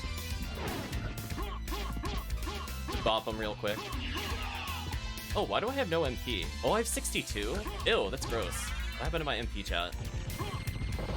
Gross. Anyway, let's try this again. So you can see, by holding the R2 button down and attacking, I start going into like a power slide. Now if you jump, you hold the momentum. So that's kind of like the fast way to horizontally jump, because your normal jump looks something like this. It's very stiff, but it's very high, like in terms of height. You're not gonna go very fast, it feels kind of slow. So the intent is that in the early game, before you get things that improve your jump, you're going to be building up a lot of momentum going through the castle and kind of doing those jumps. Now, if you hit a direction, it'll kill the air momentum. So if you, like, for example, turn around, you just fall instantly. But we're going to show you something that I was working on today. So we're saying, what if you have a flight relic? What does that look like? So you can just send yourself flying through them. Look at that. It's so silly. I'm thinking about if I want to nerf the deceleration, but it's the best. It is absolutely the best. I love it. It's my new favorite thing. Also, one thing you might have noticed there is a lot to take in, I know. But one thing in addition is if you walk into something, hopefully something that doesn't do like 90 damage. If you hold the momentum button, aka the wolf button, and a direction, you could force yourself to always fly in a certain direction. So I'm holding right, I go right. I hold left, I go left. So if you want a damage boost through the castle, it's also doable. I want you to be able to get through however you feel makes sense. Alright, chat. Let's see if I can get Kicky Feet. I want Kicky Feet so bad. I need more MP though. Yeah, there's Kicky Feet. Oh, so close. So yeah, you could do things like, even if you come to a dead stop, you'll maintain momentum for a little bit. You can do something like that to get a fast Viscate. Like if you were coming up from up above, where you're just leaving. Just leave that way. So I definitely want to see what the pro players end up doing with this and how broken this ends up being. I'm not going to make the thing cost too much because it's just too funny to me, but you can just go super flying for sure. Yeah, that's me holding the momentum button, so you can get some ridiculous momentum from hitting enemies. So if you don't want to do the swipe, you just literally walk into them and you'll go flying. There's a whole bunch of ways. That's also why I needed to nerf the defense, because I was just damage boosting. Yeah, if you built up any momentum, you could just kind of do whatever you want. Like, look at that. It's so good. Reverse directions here. I still got a little bit of momentum. So that's still faster than normal movement. Because otherwise, it moves about that slow. So I'm hoping that people that, like, get really into, like, potentially speedrunning the game, not that I think people would, but maybe they will. That they'll enjoy that there are like more advanced things to do with it. It isn't just like completely free. Like there, I just did a land cancel. So like if I fall off an edge, I'll instantly be out of the stun state from the face plant. So face plant normally makes you fall over, you glow, and then you stand up. So during this, yeah, there's the Kiki. So during that state, you can't attack, but you can purposely clip off a ledge, get out of it early, and not have to go through the values. So there are like little interesting nuances with it. I think the momentum system that is being worked on, I think is going to be huge for the game. Because I mean, just look at this. Look what happens when you have Flayed. Hey, try. You're missing. Oh, there we go. I bonked the wall. Go momentum again. Oh yeah, if you mess it up, you get stuck though. I think it's better to glide into that. Oh, you're watching the miracle of Flight. Yeah, if you mess it up, you move really slow. I feel like that's decently punishing. Yeah.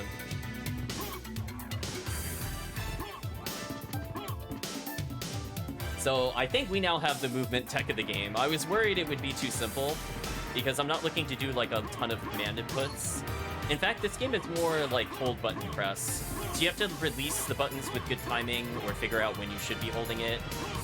So for example, I'm holding R2 to build momentum, then I hold jump, and then I let go of the directions. I'm holding R2, and then I hit the flight button. Now, if I don't do it fast enough, I'll get hit there. But just showcasing, like, you could just get through them. So I haven't decided if you should decelerate at all. I'm thinking at the moment the answer's probably no. I'll just leave it in for now. So you'll get to have fun showing it off if you play it on your stream, God's Child. You'll go look at the cool movement tech. Oh, here's one of the other places I love showing it off. So you can see, like, we get a big damage bonus, or boost, but, like, what if we just... Oh, it's a little tricky. I have to time it a little better. Yeah, something like that. So you can just sail through them.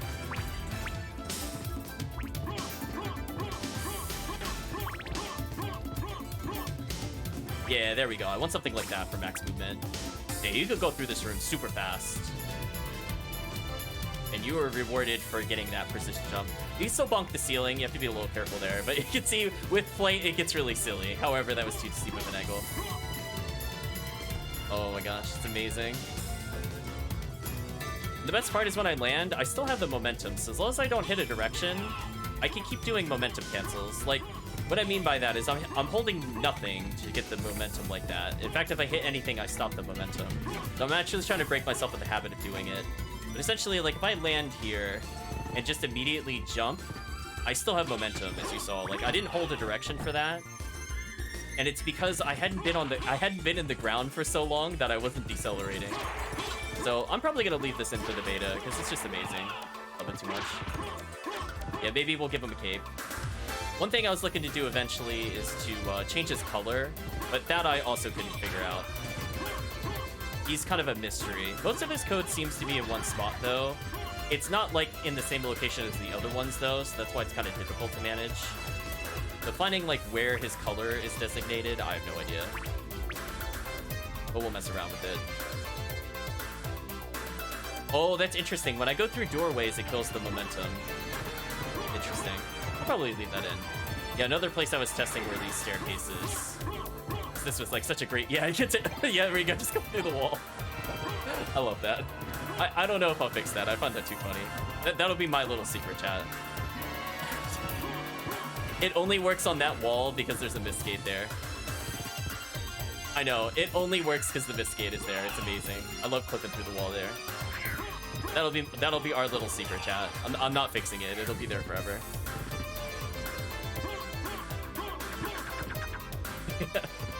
You just slide through the wall. It's fun. Yeah, the doors vanish. Try. So this game is fully playable. We actually did 2 seeds already, like start to finish, and we were able to complete it. So the only things we're looking to do now is that, just to give you an idea of how much had to be changed for the character. This character had no double jump. Holding X did not change your jump height. You had a really short jump that only went up about a tile. You literally could not navigate 80% of the rooms of the game.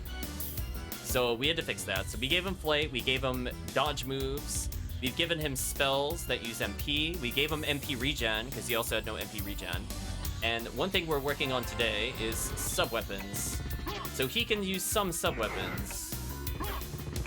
Not all of them will be enabled, I think, for Saturday, but there's enough there that at least if you want to use them, they're there. And I feel like Stopwatch is definitely needed for people that do like the adventure seeds and expedition where they're required to make that check in Clock Room. So that's working. And the other one, if I had to use items. Okay, well that's simple enough. So I just equip it. Let's say library card. That'll be my circle button, and elixir will be my square button. So I could just use it by attacking. So for people that might find it difficult, so if people don't know the tech, I will say the game can potentially be a little challenging. So I'm gonna put that in there. It's that simple. Then if you use library chat. Away we go.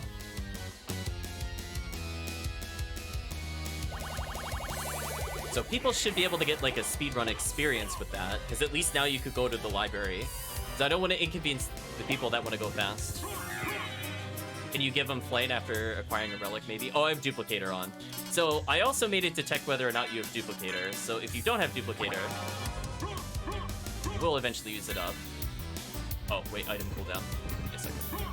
Yeah, there we go. So now it should remove it. Okay. So I had Duplicator. So it should detect Duplicator. Hopefully. So for people looking for it, they can just cheese through the game. It's fine. So Try's wondering if you could give him flight. So Try, we have a complete moveset. I'm not sure if you saw. We have the air glide. I can hold the flight button, which is R1, or the bat button. The face plant, or kicky feet, is my favorite one. Unfortunately, we seem to not have not power fist. We don't seem to have gas cloud. His feet actually do damage with gas cloud, and it is the dumbest thing. And I love every moment of it, chat. Every time it happens, I smile. Do weapons impact damage? Currently, no. There's really no point to using weapons at all. In fact, the current strategy right now is to just dual wield shields, because it increases your defense, and therefore you're unkillable. So the strategy is get 2 shields, win game. Just thinking if you give him relics like normal Alucard Seed. What do you mean? You mean normal Alucard Seed? You mean like in how progression is used in the randomizer? Is that what you mean by that statement? So the intent is that yes, you should have progression, if that's where you're going, Try. Yes. So all these things that we're doing are based off of what relics I have. So I will not have the face plant without Form of Mist. I will not have flight without Soul of Bat. I don't have gravity boot jumps, which I also added into the game, unless you have gravity boots. Do familiars work? That's a good question. Indeed they do. I don't know if this character has any familiars on him, though. He does. Yeah, everything has a purpose, Try. Like, so... Unfortunately, this character has broken relics, but... Yeah, the names are gone. It's kind of whatever. So, for this, things that were useless before, I feel most people will say Force of Echo is probably one of the most useless bat relics in the game, or even just relics in general. That now gives you an additional air fireball, scales your damage of the sub-weapons, because sub-weapons in this game suck, let's be real, and also increases the spell damage for the giant fireball. So you'll get +1 more of these fireballs per bat relic. So you can see, for example, I start with 2, so I have 3 bat relics, so I know visually how many bat relics I have. And things like the damage of the giant fireball. Oh yeah, this character's MP is terrible. So the giant fireball damage scales based off of the bat relics as well. Now for things like the movement speed, that is all wolf-based. If you get something that should give you in-logic flight, that will also enable flight even if you don't have Soul of Bat.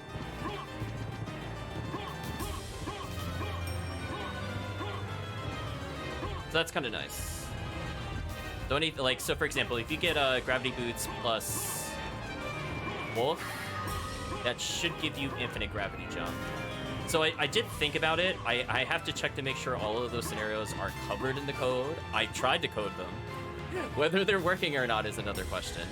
But generally speaking, we haven't really had any issues going through the seeds. Also, I just realized 2 soundtracks playing at once. Let's close that one.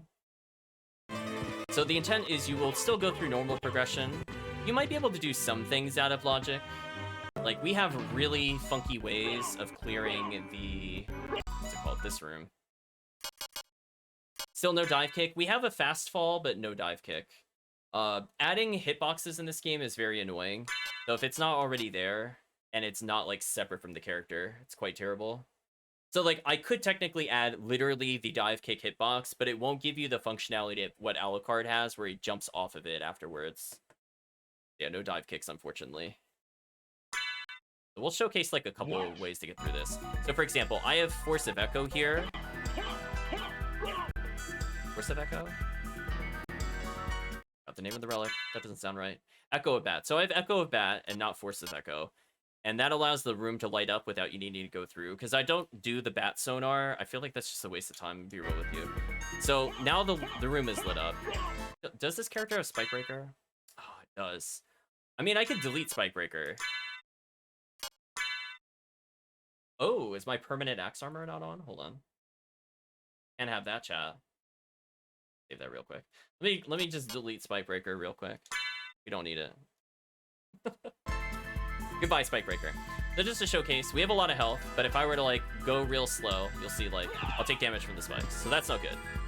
So the intent with this is that you should be able to cross this room through a couple different ways. And this is where I had to kind of think about his mobility options. So the simplest one is to get what would be the power of mist. So you hit the L1, which would be your mist button, and then you hold R1 if you have flight.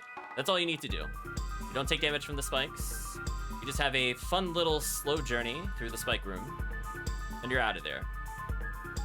But there are different ways to do this room. So I'm going to showcase another one. So let's say you didn't have Bat, and you're like, well, I have Power Mist, but Power Mist in this game only lets you go up so high, and then you fall down. So how are you intended to go through this? So the other one is you do Mist, you fall. Ooh, why didn't it activate there? Oh, I know what it is. Hold on, I forgot. I changed the control schema. Take two. I forgot I changed the button for gravity boots. I was on autopilot there, chat. You can blame me for that one. Now, I could do it in reverse. That's also fine. Then I fall. I don't have to bonk the ceiling, but you can just kind of glide through. See how I'm like touching the ceiling without taking damage? Yeah, you're supposed to do something like that. There are like ways to get through there with the iframes. That was another thing. This character has no iframes.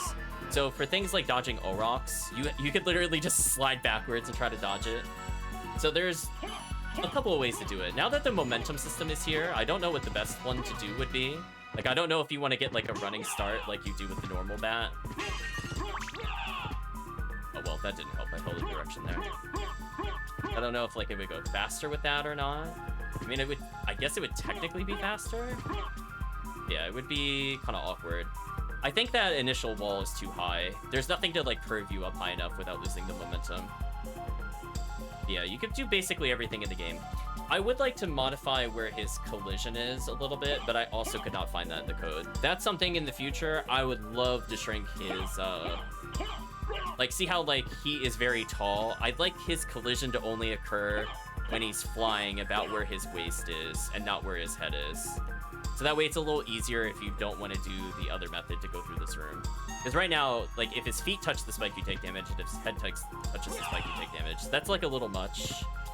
But unfortunately, I couldn't find it. So just wanted to showcase some advanced movement tech we were going through there. Other things... Where was that at? Other things are, if we have the Axe Lord armor on, and we were to enter things like Silver Ring, you could still, like, get through this room. I can't destroy the spikes, since that seems specific to his ID. But you can see I'm not impacted by them either. Also, fun fact for people that don't know, Axe Lord armor can't open doors, so you're just here for pretty visuals, chat. As long as you have Jewel of Open, you could go through these.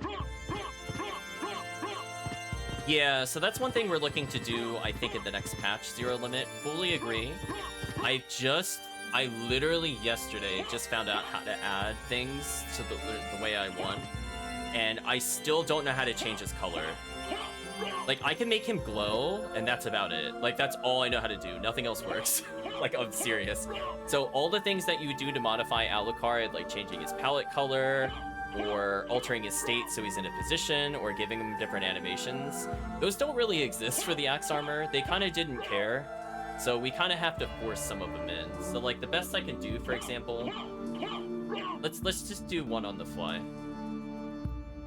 Showcase how it works. This was something I found literally yesterday. and I have to think about the practical applications for it.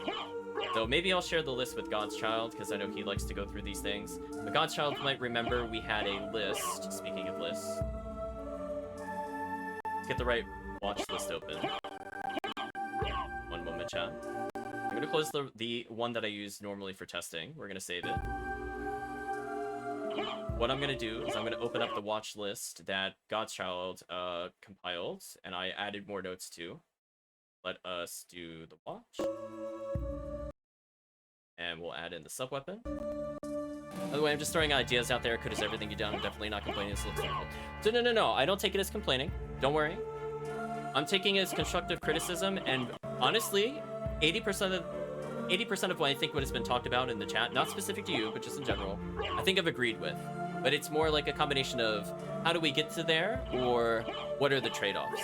So I fully agree with you. I think the next patch will be adding visual flair to the character, and hopefully finding his color somewhere. It has to be there in the code somewhere. But we're gonna take out a specific address.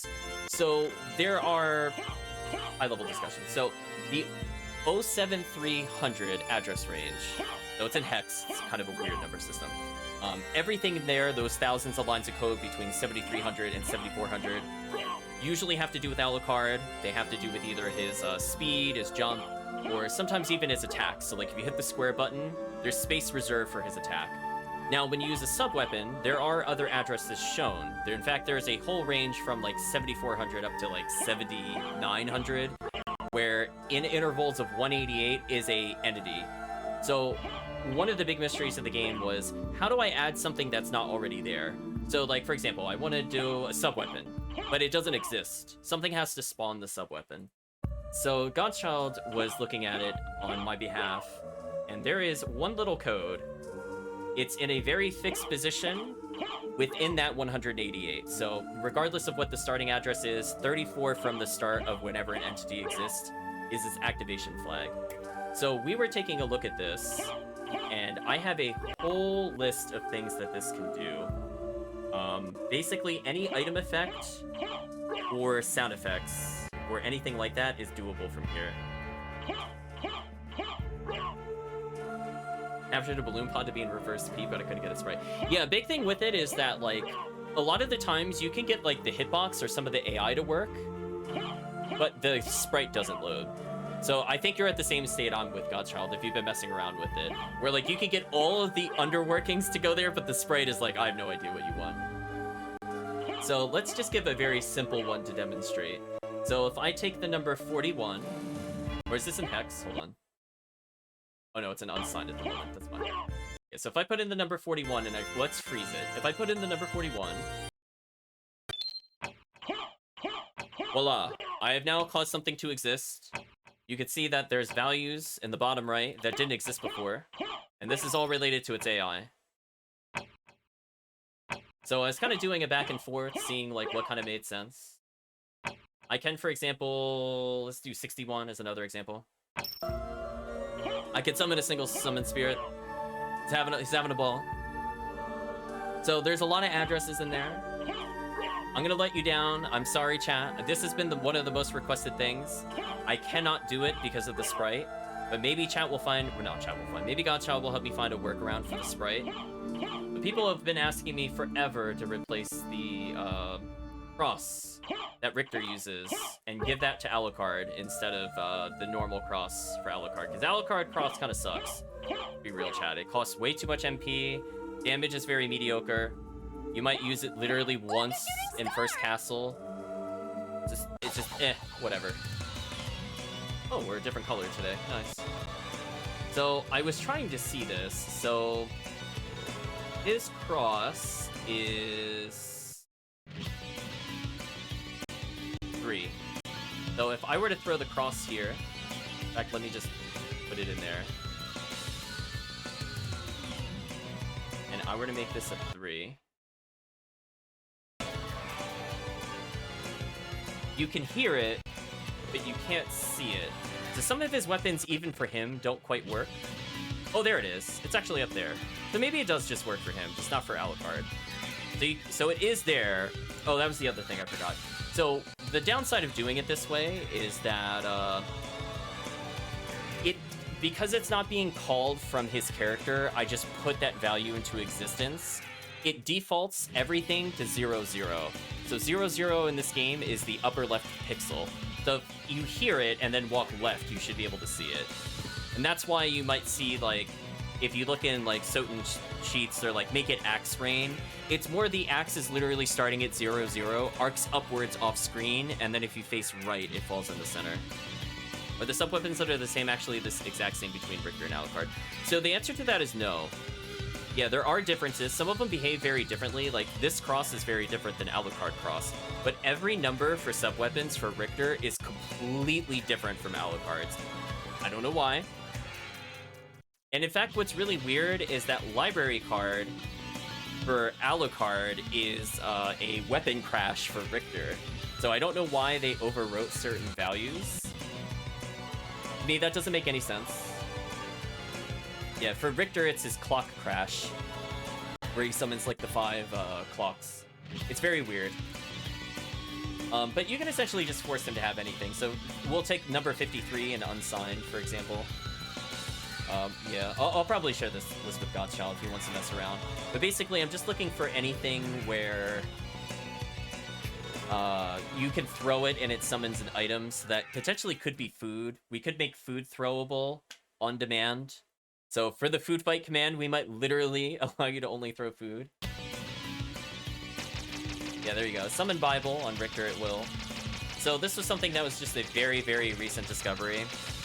So you can see I have Bible out even though I have Axe. We're breaking all the rules. Right, so the code is very different. So, for example, even if you give yourself the code for, I think people like the 1,000 knives from Richter, where he throws out a bazillion knives and you could jump cancel it and things like that. That does not work at all on Alucard. It doesn't do anything. It just, nothing works. So they both have a sense of, they share a different table, and sometimes the results are similar. And or they do something else where the code just isn't called because you're the wrong character. So even if you force it to exist, it doesn't do anything because it's not associated with the character. Yeah, we just have permanent Bible if we really want to. So I was just kind of taking a look through.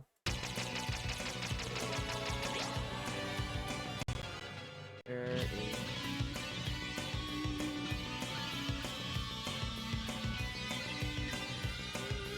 Oh, did I not write that down? If I didn't, I'm gonna feel very sad.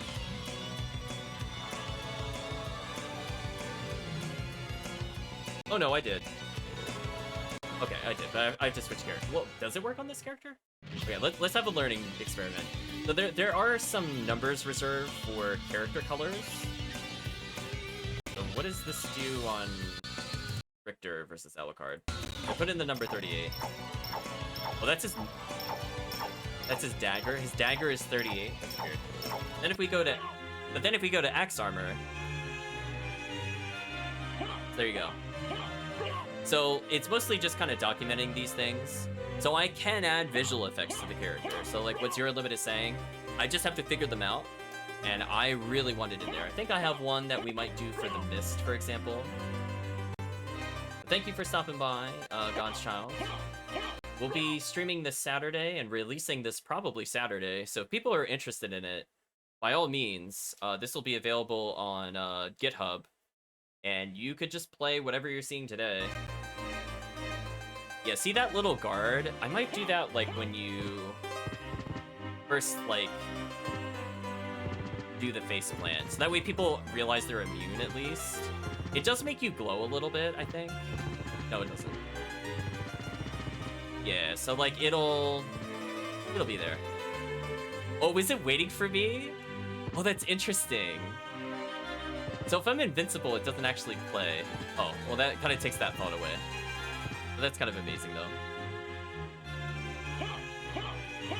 Yeah, you're definitely interested in it? For sure. So it's gonna go on the GitHub. So the only thing we were looking to do, I didn't quite finish it tonight, but I think we made a lot of progress. We rebalanced the character to be it was still a little too easy, so we made it a little more challenging. We're still figuring out the right values for things, so by all means, if you want to play it and give feedback, I do appreciate it. Just make sure it's constructive to say, like, don't just say, like, faceplant jank. I'm like, I know it's jank, but like, what would you change on it? And then it'll go towards the discussion, because I know for the most part, it's going to be very interesting to see how people react if they've never seen the movement tech versus people that have, and maybe they don't know like the Aquadon strategy. Spoilers, there is a very cheesy Aquadon strategy. He is the freest boss in the game as Axe Armor. Free! He literally cannot die. But we'll leave it as a little secret. Maybe we'll go watch the other videos where we did a run. We've cheesed that boss so hard. So hard, chat. Maybe I'll go back and clip it for chat sanity. But yeah, we're just kind of looking to see what feels good. I think the one thing I'm not super happy about for this build is how you get through the Viscate.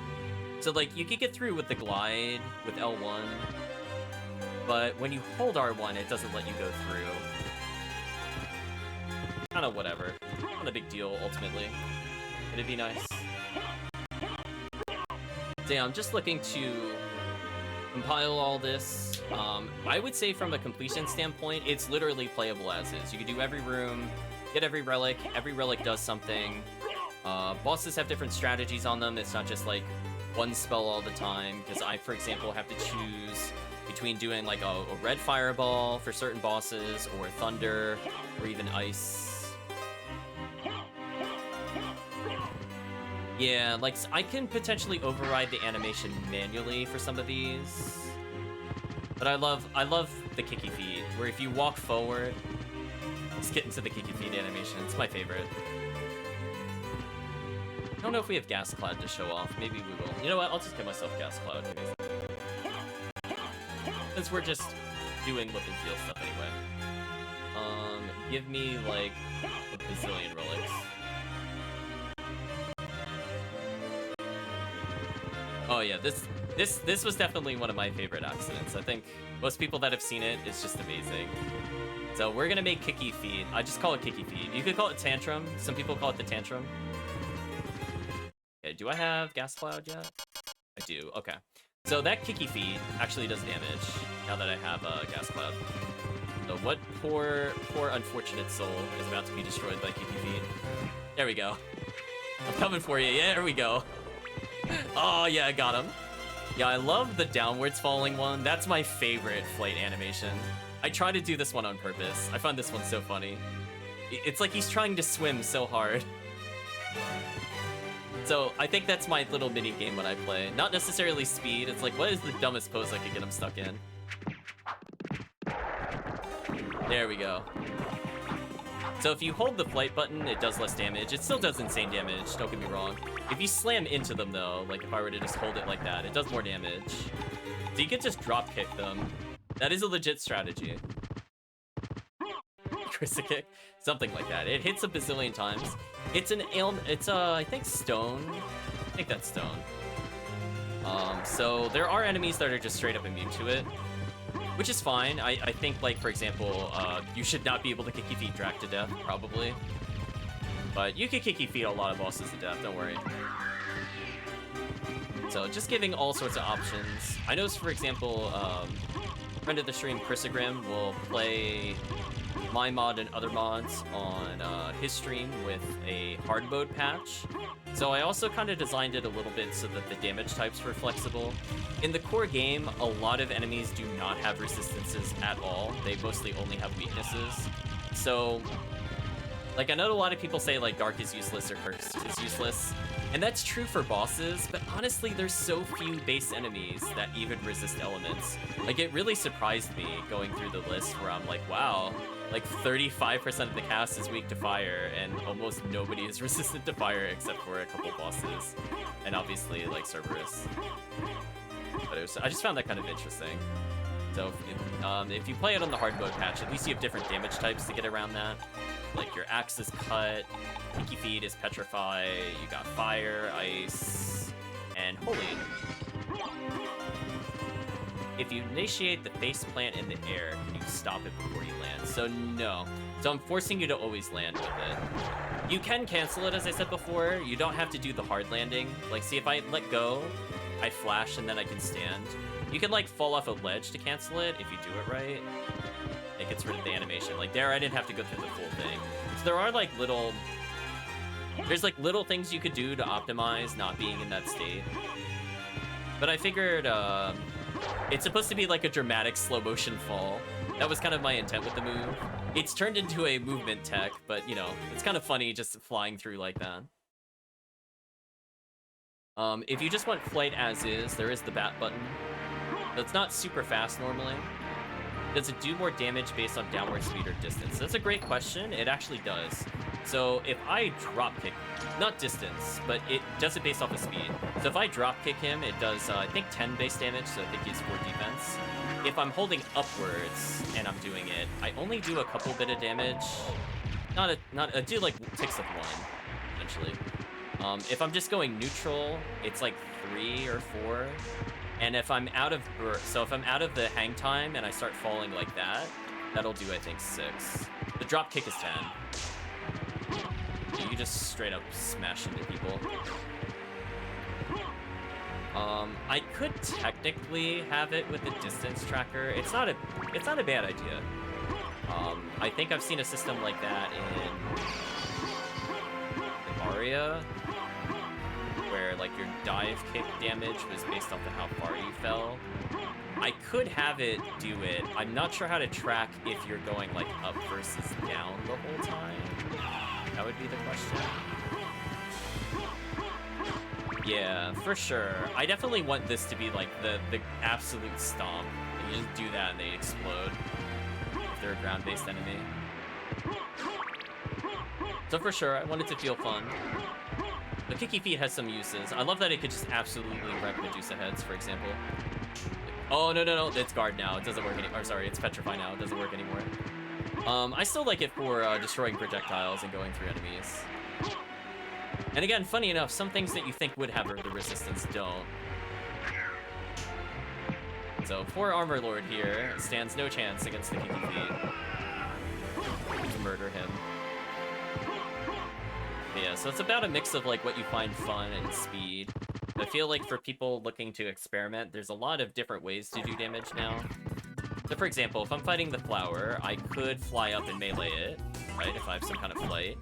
Could also just normal jump if I want to. I could do a boosted strike, so I don't even have to fight the stone rose, for example. I just damage past it if you're looking for speed. If I want something with more nuance, I could go something like this.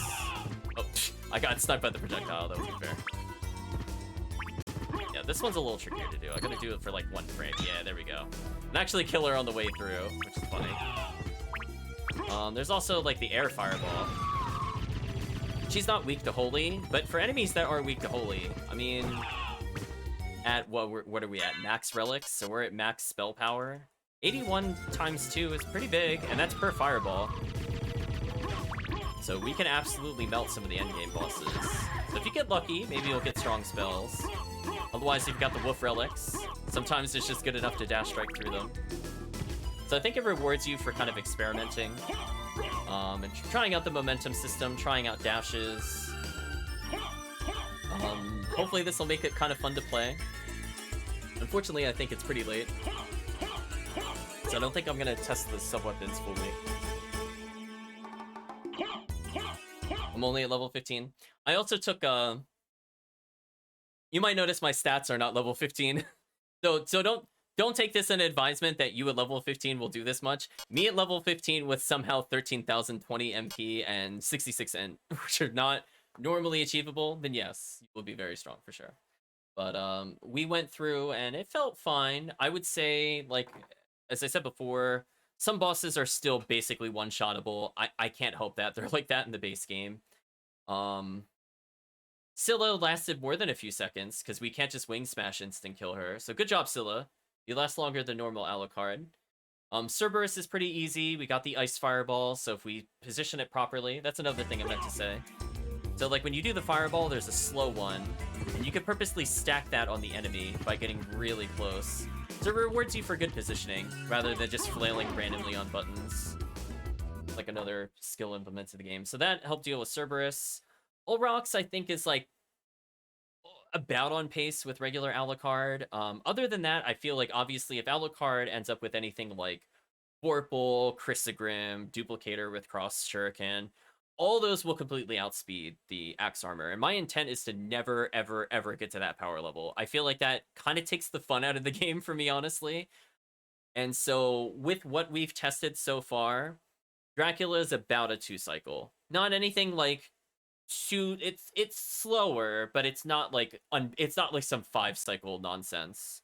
So as long as I collect all the relics, I do good. Yeah, I kind of have a ridiculous crouch. You can't attack from it, so you can't crouch attack it. But funny enough, I left this in here because I thought this was dumb, and maybe chat will take amusement from it. So if you hold still his axe armor, you might notice he does his little pumps. For some reason, when you turn into Alucard for the crouch, he just does the pumps, but he does it with his body.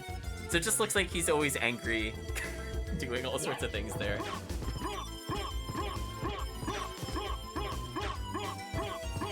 Two-cycle with dupe and one cross shuriken. Yeah, I guess in some regards. So hopefully with some new improved MP regen, it might slightly speed it up to not be like a full 2-cycle. We'll see. And again, nothing changed in the damage. It's just making sure you had slightly better spells. Like, for example, when Dracula goes into the background, you don't have anything to really do. You're just kind of waiting. So I added something where if you hold still for a few seconds, you start regenning MP slightly faster. It's not like a huge amount, but it helps with the flow of the game. So it'll probably speed up the Dracula fight, because I'll probably get 2 overall spells more than when I tested last time. Plus, I also disabled MP regen during cutscenes by accident when I tested. So that also should probably speed it up, just getting all that MP during the cutscene, even if I'm skipping the cutscene. Let me think. Is there anything else worth showing? I guess we could use elevators and warps, if people haven't seen that. It forces you to be Alucard briefly. I can't really help that. I would have to do, like, so many custom sprites. Like, it would be doable. It would just be a mess. This door is not perfect, but it's still technically usable. I love that door. That's my secret door. We'll go, don't tell anybody about the door. But yeah, you're still able to use warps. So regular axe armor actually can't do anything in the game. He can't open doors. He can't use warps. He can use the elevators going into the Dracula fight, because for some reason transformations can use those. Yeah, the sprite is mixed with actual elevator code, exactly. So unless I'm in a very specific state, it just doesn't work. And unfortunately, that state means my graphic is there. Now, I could technically hide him here. So I'm thinking there is a workaround. So like when I'm in this pose, instead of being stuck like this, I could make him just look like this pose and just hide him. So hiding Alucard is actually really easy. So funny enough, what they do is whenever you transform into Bat or Wolf, he's always there. They just turn his color to transparent. That's all they do. They don't delete his graphic or anything. He's still there. So I just have to set his sprite color to 40, I think. Yeah, I think it's 40. And then he'll disappear. We've seen some weird things happen on the other streams where we saw where we were as Alucard and also Mist. So if you're wondering why Mist feels janky, it's because the graphic doesn't perfectly center where he actually is standing. And where he is standing determines how he collides with walls and things like that. So if Mist has ever felt weird to you, it's like off by like 5 or 6 pixels. So my recommendation, I would say for more consistent Mist gates, is to go slightly higher than you think you would need to be, because you're actually not as high as you think you are. Like, see how my head kind of lines up with the platform? You're like right... I'm gonna use his feet as like a guideline. Right where his kicky foot is, like it's just slightly above the ledge. Like that's where you would have to be to go into what would be a Mist gate at this height. Just a few pixels. So yeah, there's only like a couple trouble rooms in the game. It's not enough to stop a beta. I'm more curious how people feel about it. Like this door is an issue, and then Ulrock's reverse spike room, or whatever you want to call it, with the skeleton dancers. Those are the only 2 issues with the game left. Every boss is playable. Because of the fact you have iframes, you can actually fight Galamoth. That makes sense, just have to get used to the point of reference. Yeah, there's not like a really great visual cue. I don't know if I can do it quickly here. Obviously, I have to turn off the permanent axe armor. Can't untransform. Uncheck that. So I have a menu that you can't see, but essentially it's just I'm toggling the, not the cheats in the BizHawk directly, but in the application that runs Mayhem. This is called Mayhem. So I just turned it off manually, so it should be now. If we... I think this is a good example. It's one like without the widgets that it's happening. So like we could take like a visual reference. Like we know his feet are here, but when you missed, see how the mist is like not, it's like too high up. See what I mean? And it like shimmers a little bit. So like you really have to make sure like the big blob is higher. What's that brief glow when I take the armor off? From this? What?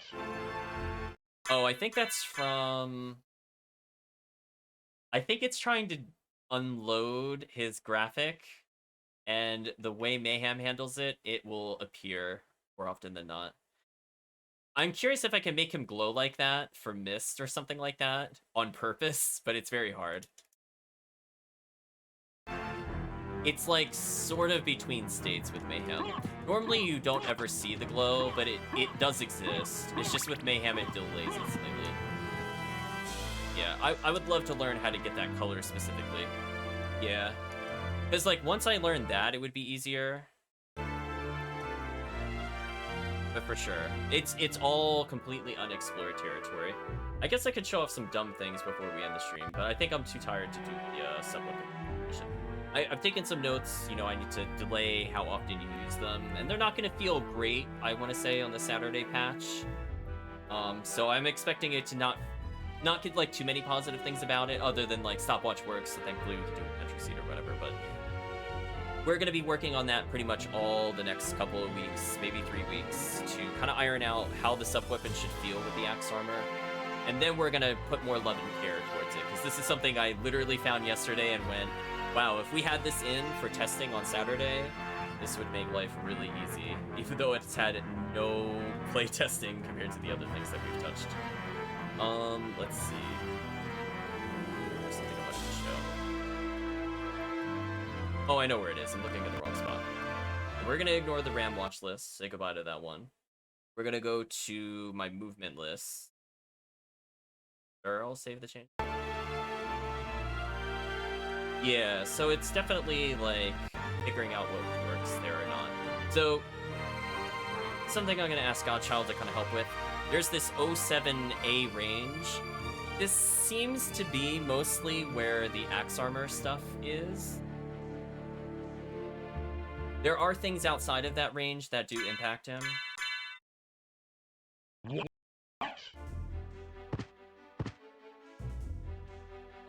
So I can poke some of these values and make weird things happen. So you can see that like he's starting to react weirdly. Like I'm not hitting it other direction there, I'm holding right, and he'll just walk backwards sometimes. I think if I also make this 0, he just starts running. Yeah. No, he's just permanently running because I tap right. I think oh, I can't cancel it. Oh, we're stuck here. So let me turn his walk back on so I can actually move again. Yeah, that's good enough. Weird left, right, on hold. Oh, the spazzy. Was it 0? Yeah, there we go. You really can mess up his walk cycle. Like, it's just just weird. Oh, hey, we're a different color. Able to pick 2 frames and narrow down only a line of code that changed. Yes. It is still tricky though. I don't have like a great way to pause it on demand. But that's what I do when I'm looking for, like, the first time I didn't know where enemies were or doors were, I would purposely, like, go into a room that had nothing and then throw a weapon, for example, and then see what changed.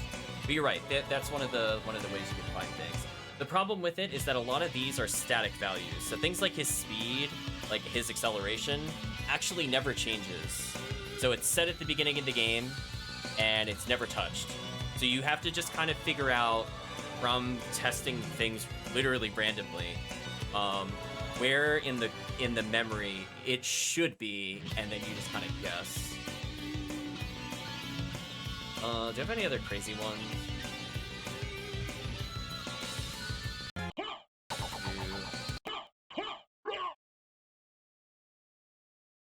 One, for example. There's like a lot of weird momentum with him. I don't fully understand it. Like there's like he just glides. This one is actually horrendous. I'm so mad I found this because I feel like at some point I have to actually make this real. So you can make a moonwalk, and it's really annoying because I'm holding left and he's walking backwards, so he's facing left but he's walking right. So you can make him do weird things. That's too hard to capture. I've tried, it doesn't work because it's like the game itself does not load, but the code is updated already. Yeah, you can do some really horrendous things to this character. Now, the downside to this is you can never attack in front of you, so there's nothing you can do. You're just kind of doomed. I guess you could... Oh, you can interestingly invert that with the glide. Yeah, you can't defend yourself at all. Okay, we'll just see ourselves out of the building, it's fine. A nice little slide. Yeah, there's all sorts of weird things you can do with him. I haven't been able to replicate the airwalk. It's like not one address, it's like a series of addresses. So I wrote notes in here, like gravity for next few addresses, because I started doing like a weird David Bowie in the Labyrinth walking of stairs that don't exist upside down, those sorts of things. So there's some weird things you can do with the character, for sure. Pivot attack, something like that.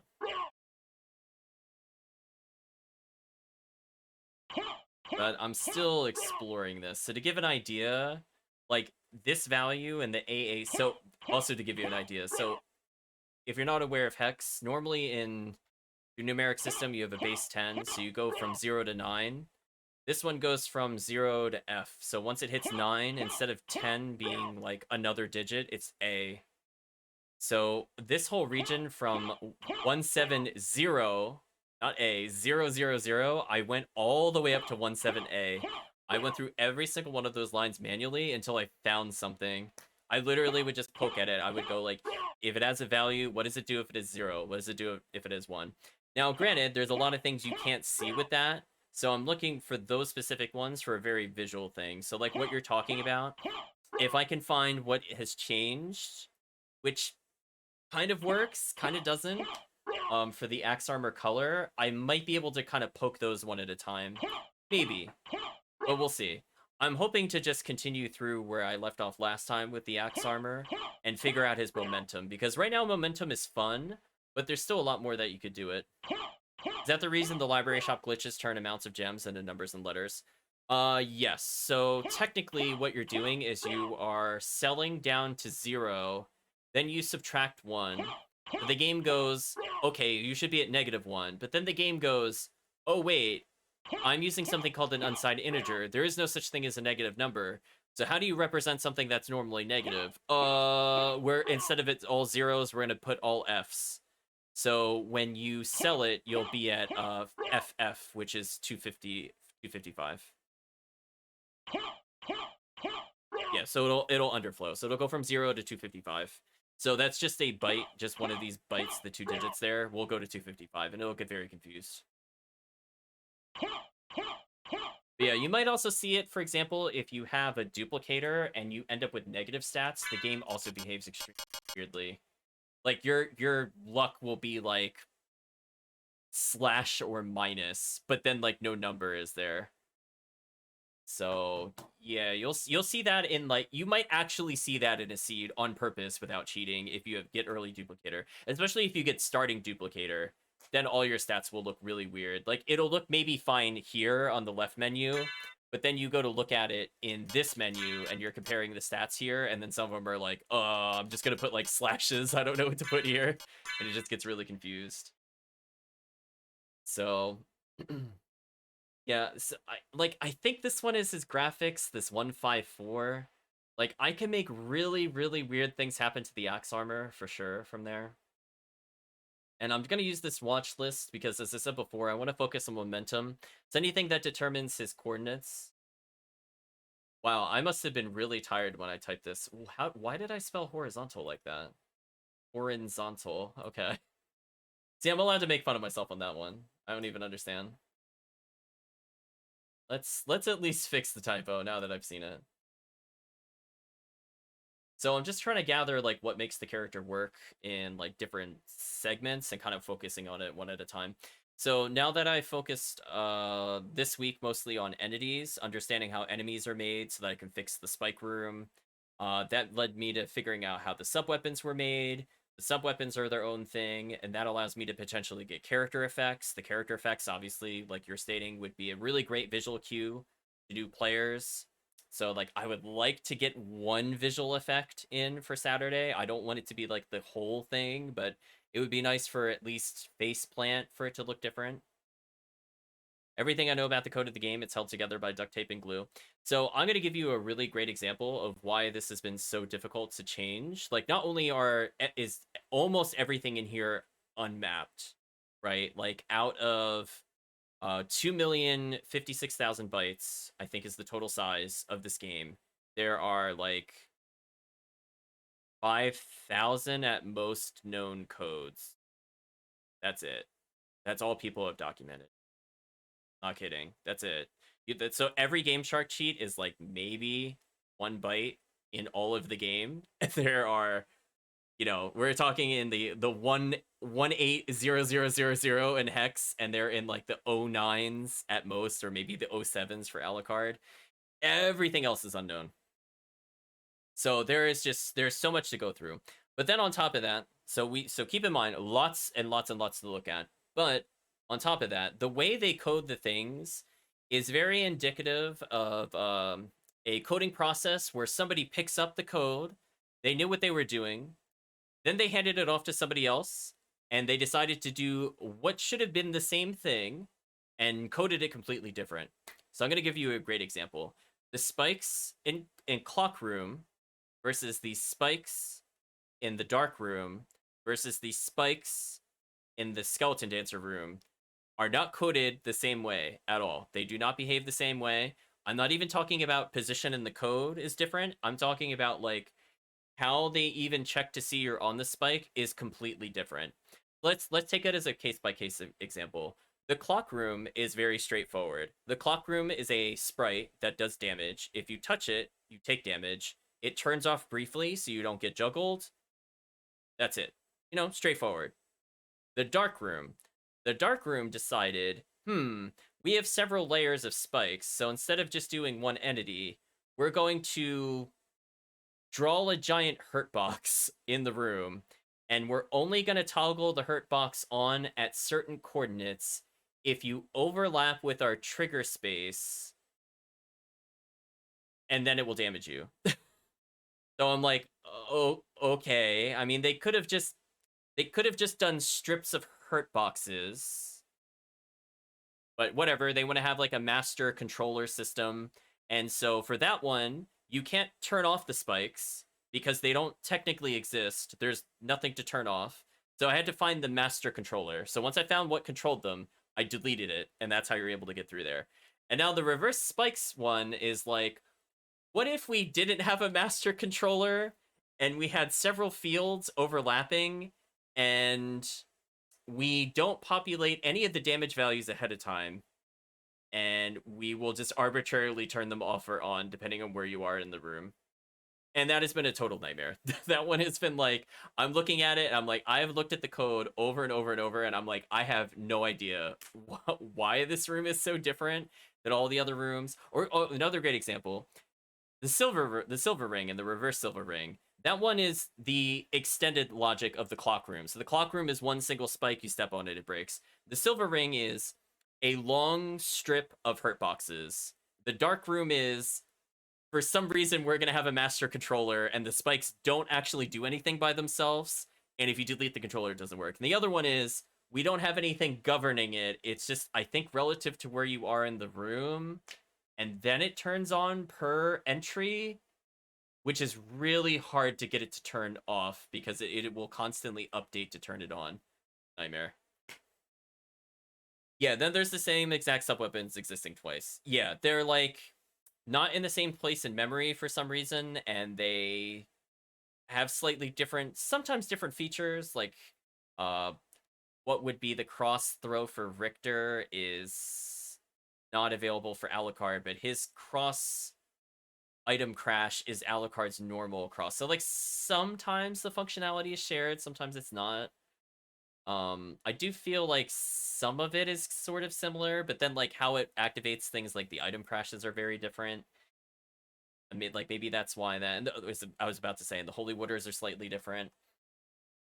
It's just kind of whatever. So the big journey for me this week was discovering how all of that works, and that involved me going into that like forbidden 034 to 040 range, where any object in the game should be loaded, whether it's friendly or enemy. Door, background. Well, not all background objects are there, but some background objects are there. Um, and just kind of working my way through it. So you might have seen, if you watch people play like Chaos, or maybe you've seen other people play the Mayhem mod, you might see things like the gear and the clock room despawning. So that's an example of where they don't have a consistent way of where they should put objects, and that causes issues when you try to do anything other than the vanilla game. Any possibility the game was purposely coded this way to avoid someone picking it apart? No, I think it's just different teams were working on it, and they kind of, it wasn't like pieces of a puzzle formed a picture. They kind of just took a connector and just rammed it. They just rammed it over and over and over until it stuck together, even though that wasn't the original stuff. Yeah. So, like, for the longest period of time, things like the gears and the doors in Clock Room, like the doors specifically from where the, what are they called? The Spirit Knights? What are they called? You kill them, they turn into the Vengeful Ghost. They go, whoa, as they explode. Whatever those are. Those could actually despawn the doors in that room because of where they put the doors compared to other doors in the same castle. It's very weird. Just like, for example, another great example is that door that you go to an outer wall, that's right near the elevator. That door is the only door in the entire game where they did not put a warp point to the next area behind the door, and they made the door itself warp you. I have no idea why. I don't know why they did that. I just I don't get it. But that has made that door very tricky. So if you're wondering why I might not fix it for Saturday, that door literally is coded all on its own. It is magical. I would have to look and just compare that door compared to every other door in the game to determine how it's even warping people, or if it's possible to just hide the graphic and keep it. Because the thing is like, just touching the door isn't enough. The door has to be in an open state, and you have to be in the auto walk animation in order for it to work. So just touching the door will not work. I know. And I'm like looking at it and I'm like, this is such a mess. I'm like, why would you go out of your way to make the door like this when you have doorways that are not doors already in the game, like Chapel. Like Chapel has a lot of rooms where you just transition to another room without touching a red door, and it looks like you're touching a wall. And it's the same thing. It's not like an open gap in the map. It's like, it's literally, it is a solid, it is solid there. So like, if you were to fall out of bounds, sometimes you can't actually walk in that way because the wall is real there. But why they didn't just copy that code and put it into outer wall, who knows? Magic. That's why I think some of the areas in the game were done that. What exactly is the third castle wall? Oh, you're talking about if you go to second castle and you get like warped. Is that what you mean? And you're like technically in second castle, but you're below where you should be. Is that what you mean by the third castle? So that is simple. That is the game not knowing what to do with you. So you are technically in castle 2 when you flip out, but you could go out of bounds. Yeah, so they drew like the whole model of it, and you could fall through it, and eventually you'll go off the map and it'll get really confused because you're in places you shouldn't be. I think I think if you fall far enough, you do actually technically end up in Castle 1. Like the sprites will load Castle 1, but the map will still be Castle 2. So there is like a cutoff point where I think it does actually literally flip to Castle 1, but the map itself can't handle what is going on. Like the map should have put you back in Castle 1, but it can't because it's not programmed to handle transitions without the warp. So it's like, you're here and it should be a room, so we're gonna light it up, and we're gonna draw walls and stuff, but they're not here because we're loaded Castle 2. Yeah, it's not separately coded. It always exists there. It's just it's not normally meant to be accessed. But because you could fall through, there are like certain I guess safety measures they put in that you have to go somewhere. So it just eventually drops you back into Castle 1. But it doesn't toggle what would be the flag between Castle 1 and Castle 2 properly. So you're in like this weird, you're not technically anywhere. Like you're both somewhere you've been before and not been. So that's an issue with the map not being able to handle it. We've done that a couple times by accident. We had a code that basically reround you back to the entrance, and technically you could clip through the floor where the stairs are, because the wall is really thin there, and you can make yourself at a weird angle, I think, with Toadstool. I think. You could do some funky things on that transition, because that's another one of those things where it's coded like that way only for that room, and so they all have those kinds of weird quirks. Like for example, if you think about it, when you watch people, if you've watched people speedrun, when they go to library and they clip out of the door, like you might see that they go into the door, so the elevator gets sent to the top, and they don't have to wait for the elevator. Then they immediately turn around and backdash. A lot of the reason that weird jank exists is because they don't have a consistent way of doing it. And so because that door is so different than every other door, I think it spawns you slightly too far to the left. So if you are technically in the wall for a frame before it walks you forward, so when you backdash, the collision detection for the wall doesn't work. And so that zip is just a byproduct of you eventually being detected that you are in the wall, and that's why you zip. But it's because they do those things that are just like one-offs that it works. Underground Garden doesn't exist in the PS1 version. You could jump back through and clip through. Yeah, so they thought they sealed that off. And in fact, what's very interesting, I do think that was code that they never finished, because Axe Armor is not a complete character, and it's very late in the code. So if you think of 00000 as your start, your Alucards and your 073s, Axe Armor is at 17A. It's almost twice as far in the memory as anything else. So it's one of the last things they worked on for sure. But even beyond that, that underground garden area is like 181. It's like one of the literally last things. So that's why I think that's why it's so jank and why it doesn't quite load correctly. It's just they never finished it. It's like literally one of the last 1,000 or 2,000 lines of code. Like it is possible to pop open that trap door, for example, but it doesn't load it in correctly for all versions of Entrance. Also, to be clear, Entrance has different loading states, so that also makes it complicated to open. But you're right, you could clip through, I think, with Richter. And the save point looks really messed up. If you get in there as Alucard, it looks okay as Richter. You can access down to like a single room or so. Yeah, it drops down, I think, like 4, maybe 3 tiles, and then it goes into a save room. So it would have been nice to open that up to have a save room, but the downside to that is if you open that up to Alucard in particular, if you don't have flight, you actually soft lock. Those platforms are spaced too far apart for you to do anything. So when you look at the Saturn version, you could see the intent, or not their intent, because it's actually a different team. But I think their intent, I will agree the Saturn intent is probably the same in this scenario, is that you're supposed to go into like a one-way area, and you're supposed to drop all the way down and supposed to go to like an early warp point. And that warp point would have taken you to the castle entrance. I think that was their original intent, is that you would still be able to get into the castle even if you didn't have like leapstone or gravity boots. But as is, it's like, it's interesting to get to, but not useful in any kind of run. Unless it's like nimble or something where you could save, but that's about it. So, trying to think anything else. Also, I should have music going. We'll talk a little bit longer, but I do need to go at some point. I'm quite tired. So, I'm still exploring all these codes. I have some things for the Axe Armor that other people have found. I kid you not, for the Axe Armor, there are 3 known bytes That's it. That's all that's mapped for axe armor. So I went in basically blind and went, okay, I'm just gonna hammer at it and figure out what makes things work.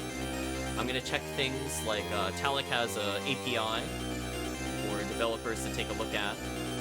So he has mapped certain known hexes in the game, and I can directly modify it, or I can do some basic functions like creating enemies. But even then, that still has some issues because it's not meant to handle the scope of what this project is and do all sorts of other things. So it's no detriment to Talik at all. I just want to be very clear. He's very good at what he does. Definitely shoutouts to Talik for everything he does with Chaos. However, when it comes to documentation, we are so far off from being complete.